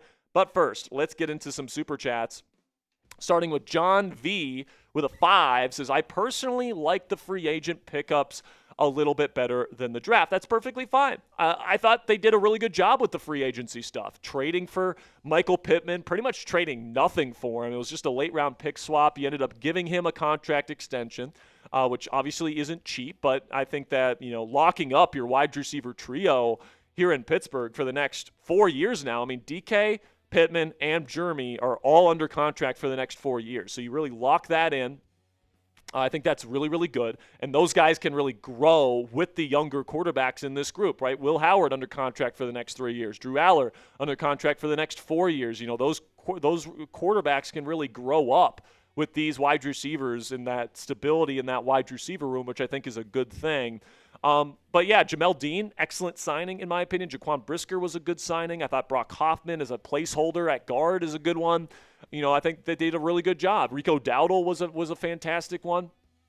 So I think overall, pretty darn good job by Omar Khan during the free agency period this year. But I also think they did a pretty decent job in the draft as well. Maybe it wasn't exactly what fans were expecting, but like if we get a bunch of good players with legitimate roles on this team in that draft, I don't think anyone's going to be sneezing at that. And at the end of the day, Omar Khan and Andy Weidel have done a really good job with drafts, all right? I'm not going to, necessarily trash them when I think they brought in a number of pretty good players. So we'll just see how it all plays out later on down the road. $2 from Bernard says the last thing guys saw 6 in their hands of A-Rod. Yeah, that makes sense, right? We say it on the show all the time, Ponzi, right? The last impression is the lasting impression. So the last game that we saw of Aaron Rodgers was one where he wasn't really able to move the ball through the air. He was getting sacked a lot. The final image that we have of him is him throwing a pick 6. So people just think, oh, that was Aaron Rodgers the entirety of the season last year. He sucked. And it's like, he didn't suck, all right? Like, he played pretty good football with a terrible wide receiver room. And if you have a terrible wide receiver room, you're not going to be able to throw the ball down the field. If you're not able to throw the ball down the field, defenses are going to, pin their ears back and really try and take away the short and intermediate stuff, right? And with that being the reality that Aaron Rodgers had to live in and week out and still to finish 11th in passer rating last year among quarterbacks with at least 300 pass attempts last year, it's pretty impressive, man. I'm not going to lie. Like, does that sound like a quarterback that sucked to you? Like, if anything, that sounds like a quarterback that elevated the group last year, and now that he's got a legitimate receiver trio. He's going to play a lot better here in 2026, and it's not like he was that bad in 2025. Next one here from Bernard says, A-Rod got beat up last year, tough as hell. Yeah, man, I mean, Aaron Rodgers, you just can't deny his toughness. Like, his final season in Green Bay, he played most of the season on a broken thumb on his throwing hand. Apparently, he played through a grade 2 hamstring strain in New York in his one season with the Jets. Like, he played through that, that with that wrist, the wrist fracture with that brace on there for the rest of the season after he got injured against Cincinnati. Like, that takes a lot of toughness, man. It really does. So I don't think anybody can. You can call Rodgers a diva all you want. When it comes to injury stuff, he's tough as nails. $5 from Schuleberg says, "Hey Jack, hope your wedding went well. If it even happened yet, it did not yet. Schuleberg, we're getting married at the beginning of June." Says, "Good to see you back in the studio." Yeah, but we were in Minnesota to get some things finalized for the wedding. So like getting our marriage license, meeting with vendors, stuff like that. Cassie had her bridal shower. We kind of had some final things to do before we're ready to go next month. So we're not married yet, but we're getting close, Schuleberg, and I appreciate the $5 and the well wishes. Again from Schuleberg says, "You're only as good as your last game." And I think that this is part of the issue here, right? Where people actually think this, but it's like, no, like, you're not as good as your last game. You're as good as you are generally speaking. All right. And generally speaking, Aaron Rodgers was pretty darn good for the Pittsburgh Steelers last year, especially when you really needed him to be good. All right. Outside of the final drive in Cleveland in week 17, where he threw the ball 3 straight times to MVS for some reason, when was a clutch moment that he did not, come up clutch in? Cleveland was the only one. I'm trying to think because, like, New York showed up clutch. New England showed up clutch. Both Baltimore games showed up clutch. Even in the Bengals game that they lost, yeah, it wasn't because of him. Led them back in the game where the defense gave up 1,000,000 yards and points to the Bengals on Thursday Night Football. Matched them step for step all the way through to the very end. Had to throw up a 70-yard Hail Mary. And he successfully did it, by the way. He threw it 70 yards as a 41-year-old quarterback at the time. I don't know how he's so good at that, by the way. But, like, I understand how, like, in the minds of people, the last impression is the lasting impression. So if you sucked in your last game, that's how you are. That's why people are shitting on C.J. Stroud, because he played so bad in the playoffs. And people are crapping on the Patriots, and just because they did bad in the Super Bowl. It's like they got to the Super Bowl. What are we talking about? Like, I get it. There's only one team with the fan base that will be truly happy, and that will be the team that wins the Super Bowl. But it doesn't mean that, like, you can have success. It doesn't mean that there's 31 bad quarterbacks in the league. Exactly. Right? I think a lot. I'll say this right now. I think we could have had Matthew Stafford as our starting quarterback last year in that Texans game. The Steelers still lose. Yep. Just because there was nobody to throw to. Darnell Washington was injured. Right? DK Metcalf was coming off a multiple game of suspension, and he was dropping passes left and right. The rest of the receivers, Roman was on the bench. He never played. Then the rest of the receivers, Calvin Austin, who's 5'8", wasn't getting open. Then you had Adam Thielen, who is, a shell of his former self, not getting open. And then MVS, not getting open. You had Jonnu Smith out there. What's up? We have some news. Schedule news? Yeah. All right, I guess we got some news here, guys. So we'll cover this news before we get into our final segment. We got a little leak here.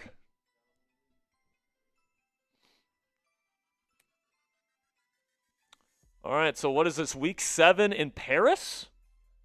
All right, well, so we just got a leak from Ozzy, which is one of the schedule leakers, that the Pittsburgh Steelers are slated to head to Paris this year to play the New Orleans Saints in week 7. So that would be interesting.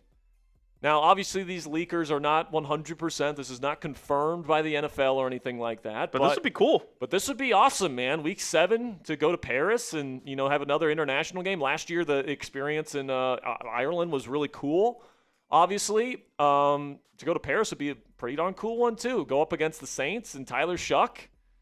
Jordan Tyson, obviously, on that team now. You got Bryce Lance. Still have Chris Olave. the Saints are an interesting team heading into this year. Yeah, so I really do think that. I think this would be a fun matchup.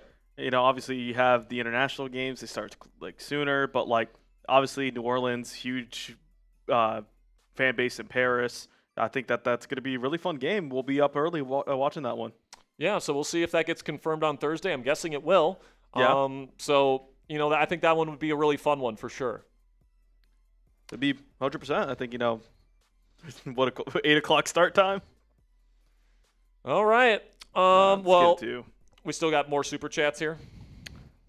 Did we? Yes, we did. Okay. Again, guys, just a reminder, we got one more segment to go here. It's the Steelers Super Bowl X Factor for next year. So make sure you guys stick around. And, of course, we're taking Super Chat questions throughout the show. It says, revenge for taking Tyson in Paris. Let's freaking go. Yeah, that'd be nice. Yeah. It'd be nice if we could get a dub once again internationally. I mean, honestly, Aaron Rodgers had some really nice moments. I mean, the end of that game was. The end of the game was, I don't think the game management was particularly great from the Steelers. They nearly let Minnesota come back with Carson Wentz as their quarterback, and the defense almost shit the bed there in the second half of that game. But I think Rodgers had some really good moments there with DK, especially. DK, taking that 80-yard touchdown on that slant. Really, really cool moment. One of the more iconic moments from last season, honestly.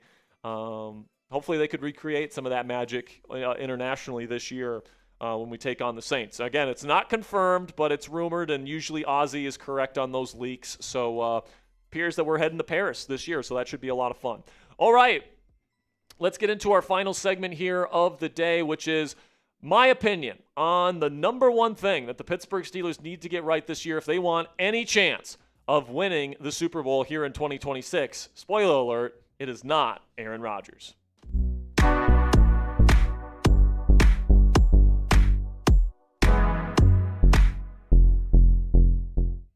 Welcome in to Steelers Talk by Chat Sports, presented by Prize Picks. I'm your host, Jack Sperry. And on today's show, I'm going to be telling you guys if the Pittsburgh Steelers win the Super Bowl this year, this thing will be the number one reason why that ends up happening. And a little bit of a spoiler alert for you guys.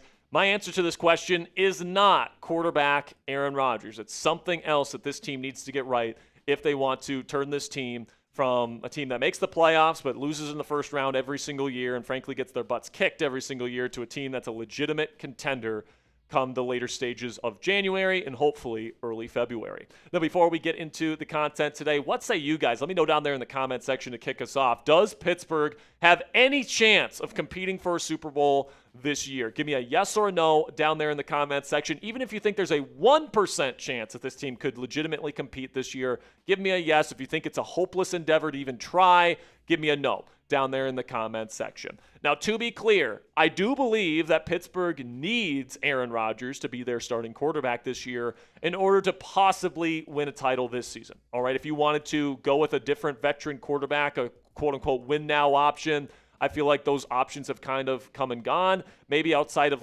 say a Mac Jones, there's not really a ton of quote-unquote win-now options available to you if Aaron Rodgers ends up retiring. And at the end of the day, man, you can't win a title with a bad quarterback. In fact, even if you have a good young quarterback, young quarterbacks usually don't win titles either. So even if Will Howard, for example, gets a chance to play and plays well, the chances of the Steelers winning a Super Bowl with Will Howard is going to be less than what they could do with Aaron Rodgers, who has the most playoff experience out of any quarterback in the National Football League and very famously plays very well in cold weather. And personally, I don't think Rodgers is a bad NFL quarterback, right? I think that there's a narrative out there that he's not very good and he's extremely limited, and he doesn't even have the possibility of being a top 20 quarterback in this league anymore. But something that you probably don't know based on the narrative here in Pittsburgh media is that Rodgers was 11th in passer rating last year with a 94.8. That's ranked 11th out of quarterbacks that had at least 300 pass attempts last year, so essentially starting quarterbacks. And that was better than quarterbacks like Justin Herbert, C.J. Stroud, Trevor Lawrence, Baker Mayfield, Caleb Williams, Patrick Mahomes, Bo Nix, and Bryce Young. And by the way, Aaron Rodgers had a higher passer rating than these quarterbacks when most of the time he had a much worse situation in terms of his wide receiver weapons, in terms of getting open down the field. So for him to, have a really solid touchdown to interception ratio, to be a highly rated passer, to put up as many yards as he did last year, and to be as good in the red zone as he was. He had over a 100 passer rating in the red zone. Honestly, I think that there's a very good case to be made that he actually elevated the Steelers' offense last year. And now that they have fixed a lot of their issues in terms of personnel in the wide receiver room, I think they've added a better offensive play caller in Mike McCarthy. I think he's almost certainly going to be a better quarterback this season, guys, because you look at the two ways that quarterbacks get better.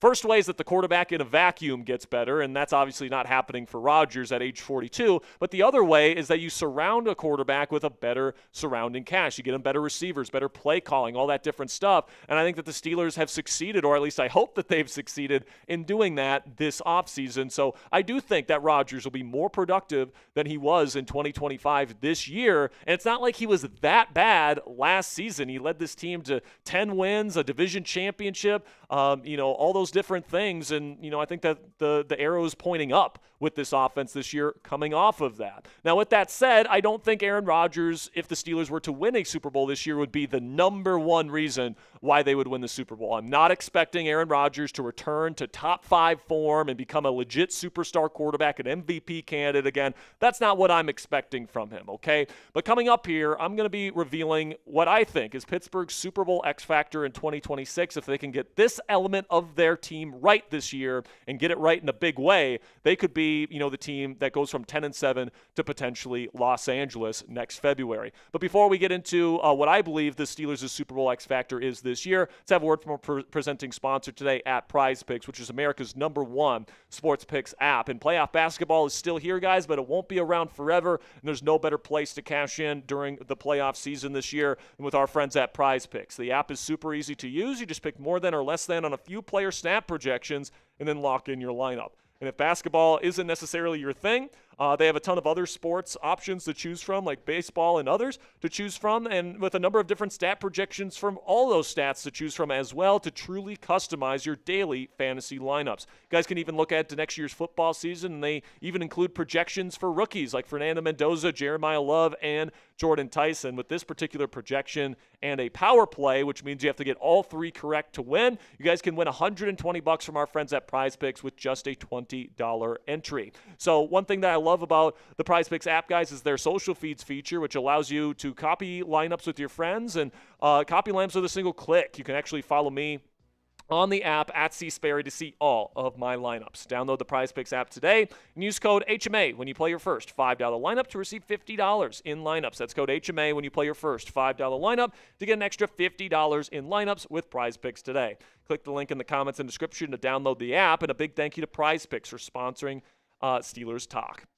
Now, my take, guys, in terms of the Super Bowl X Factor for the Pittsburgh Steelers, and the main reason why they would win the Super Bowl if they win it this year, is going to be the defensive side of the ball and a return to elite defensive football here in Pittsburgh here during the 2026 NFL season. Now, in my opinion, guys, there's 2 ways that NFL teams can look to truly compete for a title in the modern-day NFL. The first way is obvious, and that's the way that everybody wants, right? You want to get an elite starting quarterback like a Patrick Mahomes, a Josh Allen, a Joe Burrow, Lamar Jackson, all these guys that can really drive the bus, and they can be the reason why you win a Super Bowl, and they are locked up on your team for the foreseeable future, so you're always in contention as long as you have that quarterback. But the other way, and this is what the Steelers are trying to do right now, is have that solid, good, close to top 10 offense, but you pair that with an elite defense that can help neutralize those elite quarterbacks that you have to compete against in the National Football League to reach the mountaintop. And frankly, guys, the last 2 seasons, last year's Super Bowl champions,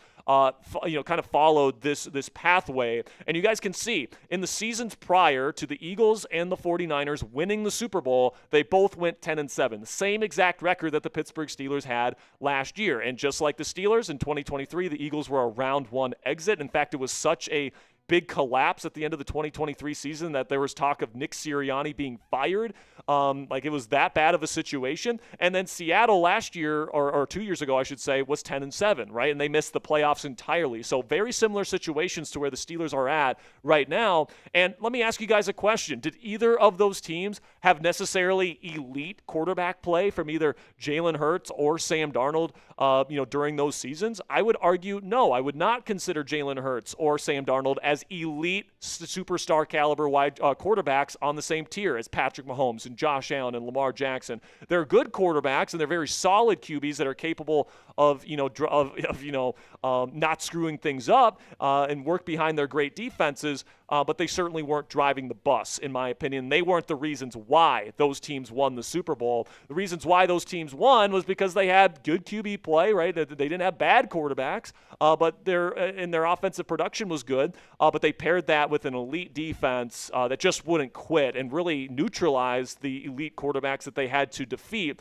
on the way to winning the Lombardi Trophy. We can take a look at the defensive ranks for both the Eagles and the Seattle Seahawks. You guys can see the 2024 Super Bowl winning Eagles defense. It was elite. They were top 10 in every single category. In fact, they were first in many of the top ones that you look for. Yards per play allowed, success rate allowed, all these different things. They had one of the best pass rushes in football. Vic Fangio had that group absolutely working as a well-oiled machine that year. And the same thing goes for the dark side defense in Seattle this past season.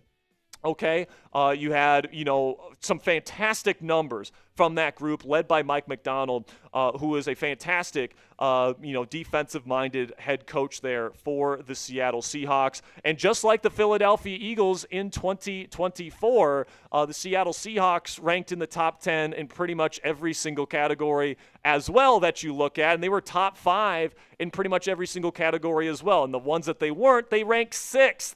On those. So, I look at these situations, guys, and obviously, they had elite defenses, and those were the reasons why, that those teams won the Super Bowl, in the last 2 seasons. And if you're trying to tell me, but Jack, the Steelers aren't expected to win the Super Bowl, there's no way that they could. Well, you just take a look at last year's preseason title odds, just to look at how low Seattle's expectations were last year. They had a plus 6,000 odds to win the Super Bowl last year heading into the season. That was lower than even the Pittsburgh Steelers' heading into the year last year. And if you're wondering what the over-under was in terms of the win-loss record for Seattle was going into the season last year, it was 8.5. So this was expected to be a middle-of-the-pack team, maybe, borderline playoff team that was probably going to be like a one-round exit. Nobody really believed that Sam Darnold was capable of winning a Super Bowl as a starting quarterback, all these different things, very similar to what they're saying about the Pittsburgh Steelers heading into this year. Now, that's not a guarantee that Pittsburgh is going to be the next Seattle Seahawks or the Philadelphia Eagles.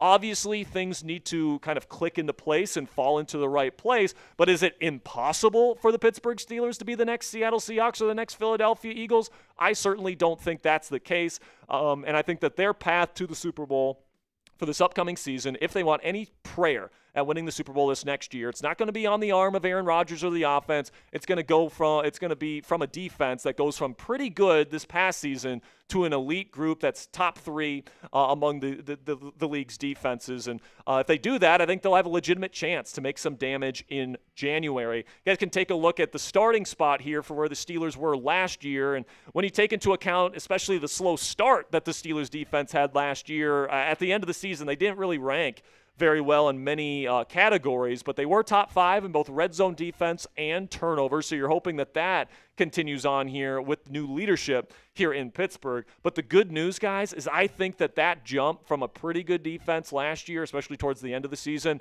to an elite one that is, dominating teams all year long is actually possible with the new defensive leadership that is here with the Pittsburgh Steelers. Maybe I'm just drinking the copium there and the hopium there, but I'm going to explain why I think that jump to elite football is possible here in Pittsburgh on the defensive side of the ball. My take on the situation last year, guys, is that Mike Tomlin and Terrell Austin and some of the more outdated schemes that they were propagating here in Pittsburgh really held this unit back. And, frankly, they miscasted some players like Jalen Ramsey, using him as like an outside corner at the start of the season in man-to-man coverage. It's just not what Jalen Ramsey does at a high level. They miscasted Darius Slay as somebody that could play a lot of man coverage, right? Keanu Benton, they put him at nose tackle. He is not a nose tackle, as we have talked about a lot on this channel. And I think that Tomlin and Austin's mismanagement of the defensive side of the ball, even though this team is undoubtedly, talented and has the ability to be a really good group, I think that the lack of high-level coaching on the defensive side of the ball definitely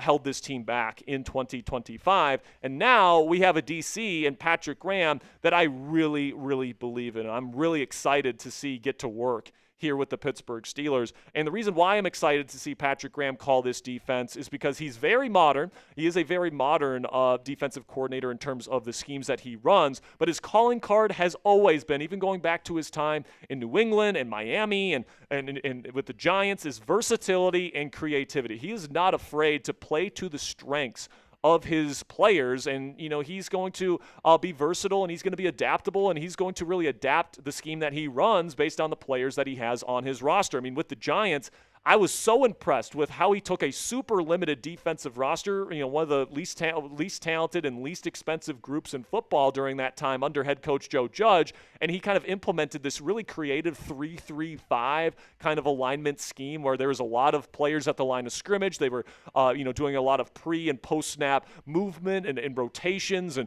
they were just confusing the hell out of quarterbacks. And with a very limited group, they definitely exceeded expectations for multiple years there with the New York Football Giants. And then with the Raiders, I mean, they played a different scheme pretty much every single year he was there with the silver and black. Like one year they would play more man, then the next year they played a lot of cover 4 and cover 6. Another year they played a lot of cover 3. Like just depending on the talent that he has to work with, he's going to mix up the fronts. He's a very multiple front type of guy. And based on the opponent that they play every single week, along with the players that he has at his disposal, he's going to switch things up from a week-to-week basis at times. And, he's going to play to the strengths of his team, while also, kind of exposing the weaknesses of the opponents that the Steelers are going to be playing every single week. And that's what I really like about Patrick Graham. This was the philosophy that Bill Belichick implemented in New England for all those years. And yes, Belichick had his tendencies that he preferred if he had the personnel to do something, and I assume Patrick Graham is going to have very similar things that he prefers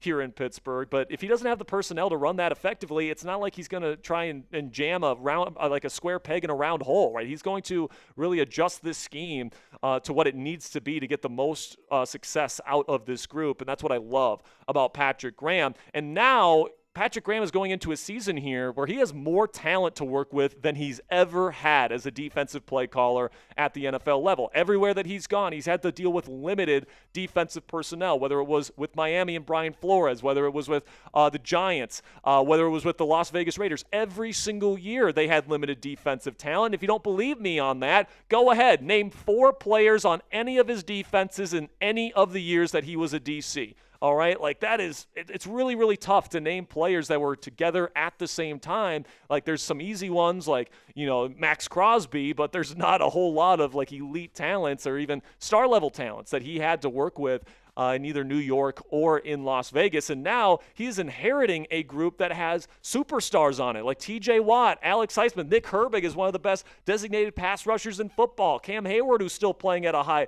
level. Derek Harmon, who's projecting as a really good player in this league as well. You got good depth at both the interior and the exterior of that front. And I still think Pittsburgh has one of the best pure talents at the pass rusher position in football. You've got all these players that can get after the quarterback, and especially if you have a defensive coordinator that loves to get creative with the fronts and use these guys in creative ways. I think he's going to try and get Nick Herbig, TJ Watt, and Alex Highsmith on the field together at the same time a lot more than Tara Lawson and Mike Tomlin did this previous season. And he's going to find creative ways to get the most out of the talent that's up front here in Pittsburgh. And I know a lot of people's kind of concern with this defense is the run defense, and they addressed that this offseason as well by getting one of the best run-defending interior linemen in football in Sebastian Joseph Day. Lock him up for a multiple-year contract here, and he should help plug up the run defense, especially on early downs. Get this defense into third down situations where they can then pin their ears back, get their pass rushers on the field, and really go hunt the quarterback. And then another group that I'm really excited to see this year is the inside linebackers. And this has been a big weakness for the Pittsburgh Steelers in recent years, and I will say that this is definitely the weak spot, at least from a roster perspective on the Steelers roster.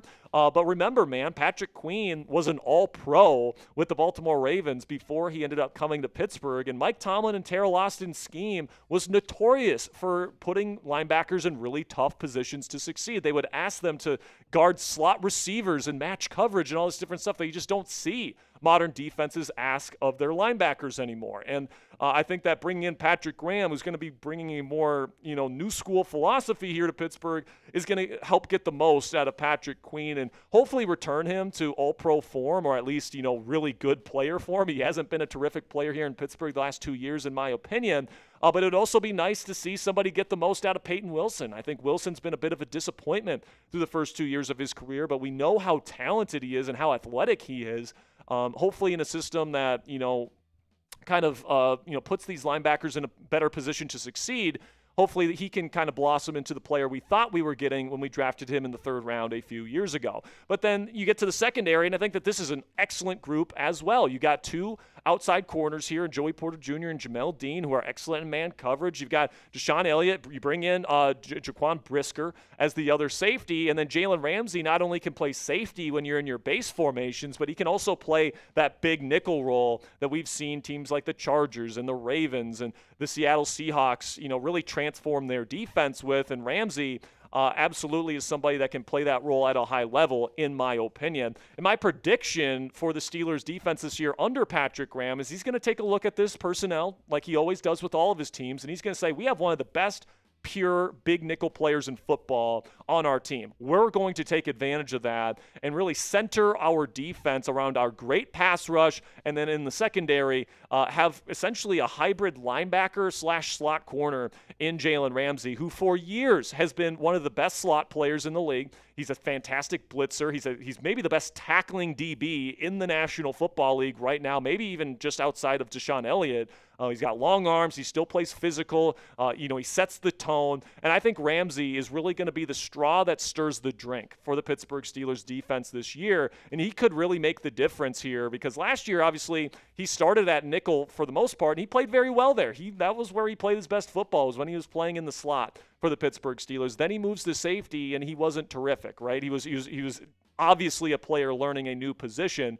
This year, he can kind of, find a home at big nickel, and I think that it could be a huge impact for the Pittsburgh Steelers on defense this year. And then you look to the perimeter, and you've got two excellent man corners here in Joey Porter Jr. and Jamel Dean. By the way, Dean is coming off the best year of his professional playing career, even though he's getting older. Joey Porter Jr. the same way. If these two guys continue to play at the level that they did last year, we're looking at one of the best pure cover cornerback duos on the perimeter in the National Football League, which will allow the Steelers to play man coverage a lot more than they were able to, especially towards the end of last season, and really lock teams up the way that Denver does and Houston does and the top defenses in the league do on a year-to-year basis. And my take on the Steelers defense, guys, is I think the ingredients are in place here, from play caller to the front and the pass rushing talent, to the athleticism in the linebacker room, to the talent in the secondary, to really have a return to dominant defensive football here in Pittsburgh. Now, obviously, it's a lot riding on this defense, being a truly special group. And obviously last year we put our expectations super high. Last year's defense was supposed to be special, and it clearly wasn't, right? So hopefully this year this group kind of approaches it with a little bit more humility, and they really come out, swinging and ready to go at the start of the season. And hopefully Patrick Graham knows what he's doing, because if he does, I think that this group has a chance to be special and earn their place in the pantheon of great defenses that exist here in the history of Pittsburgh Steelers football. And if you pair that kind of defense with an improved offense, with Aaron Rodgers, coming back for another year, who's obviously an expert in this Mike McCarthy offense, you've got the improved weapons around him compared to what he had last year. Hopefully the offensive line finds a rhythm and finds a group that gels together. Like, if you pair, a defense that goes from good to great or elite, and an offense that goes from just okay to pretty darn good, you're looking at a team that could legitimately compete with anybody once we get to January and give themselves a legitimate chance to hoist their 7th Lombardi trophy at the end of the 2026 NFL season. So true or false? Let me know down there in the comments section. Pittsburgh will have a top 5 defense in the NFL this season. Do you think we truly get a great defense in Pittsburgh this year? Give me a T for true or F for false. Let me know what you guys think down there in the comment section. And that'll be it for today's edition of Steelers Talk by Chat Sports. Thank you guys so much for stopping by here today. Make sure you click that subscribe button if you haven't already, because we're providing you guys at least 2 Steelers videos on this channel every single weekday, providing 1 Steelers video every day during the weekends, during the off season, multiple live shows a week. And of course, once we get to the season, we are going to be getting into our watch parties and all that great stuff. So if you don't want to miss any of that free content, make sure you guys click that subscribe button if you haven't already. Till next time, guys, here we go, Steelers.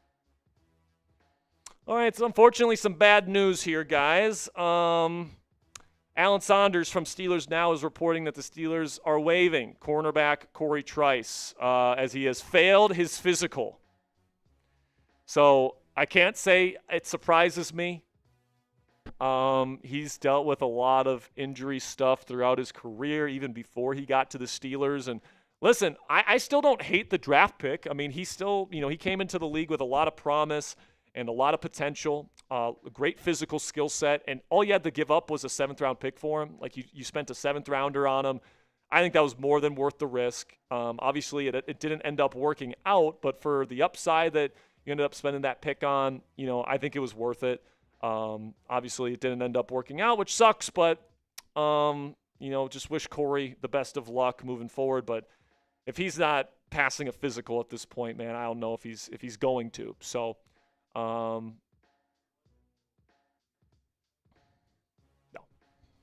that's fine. We'll just talk about it tomorrow. Okay, so we'll finish up some Super Chats here, and then we'll get out of here for the day, guys. Jay Paul with a $1 Super Chat. Nice profile pic there, Jay Paul. Appreciate you. And that's it. All right, so we'll wrap things up here at 7 p.m. Eastern Time. Thank you guys so much for joining us here today. Next time we'll be live. I think we're going to go live Friday because the schedule release is on Thursday. We don't really know when the final schedule is going to be coming out.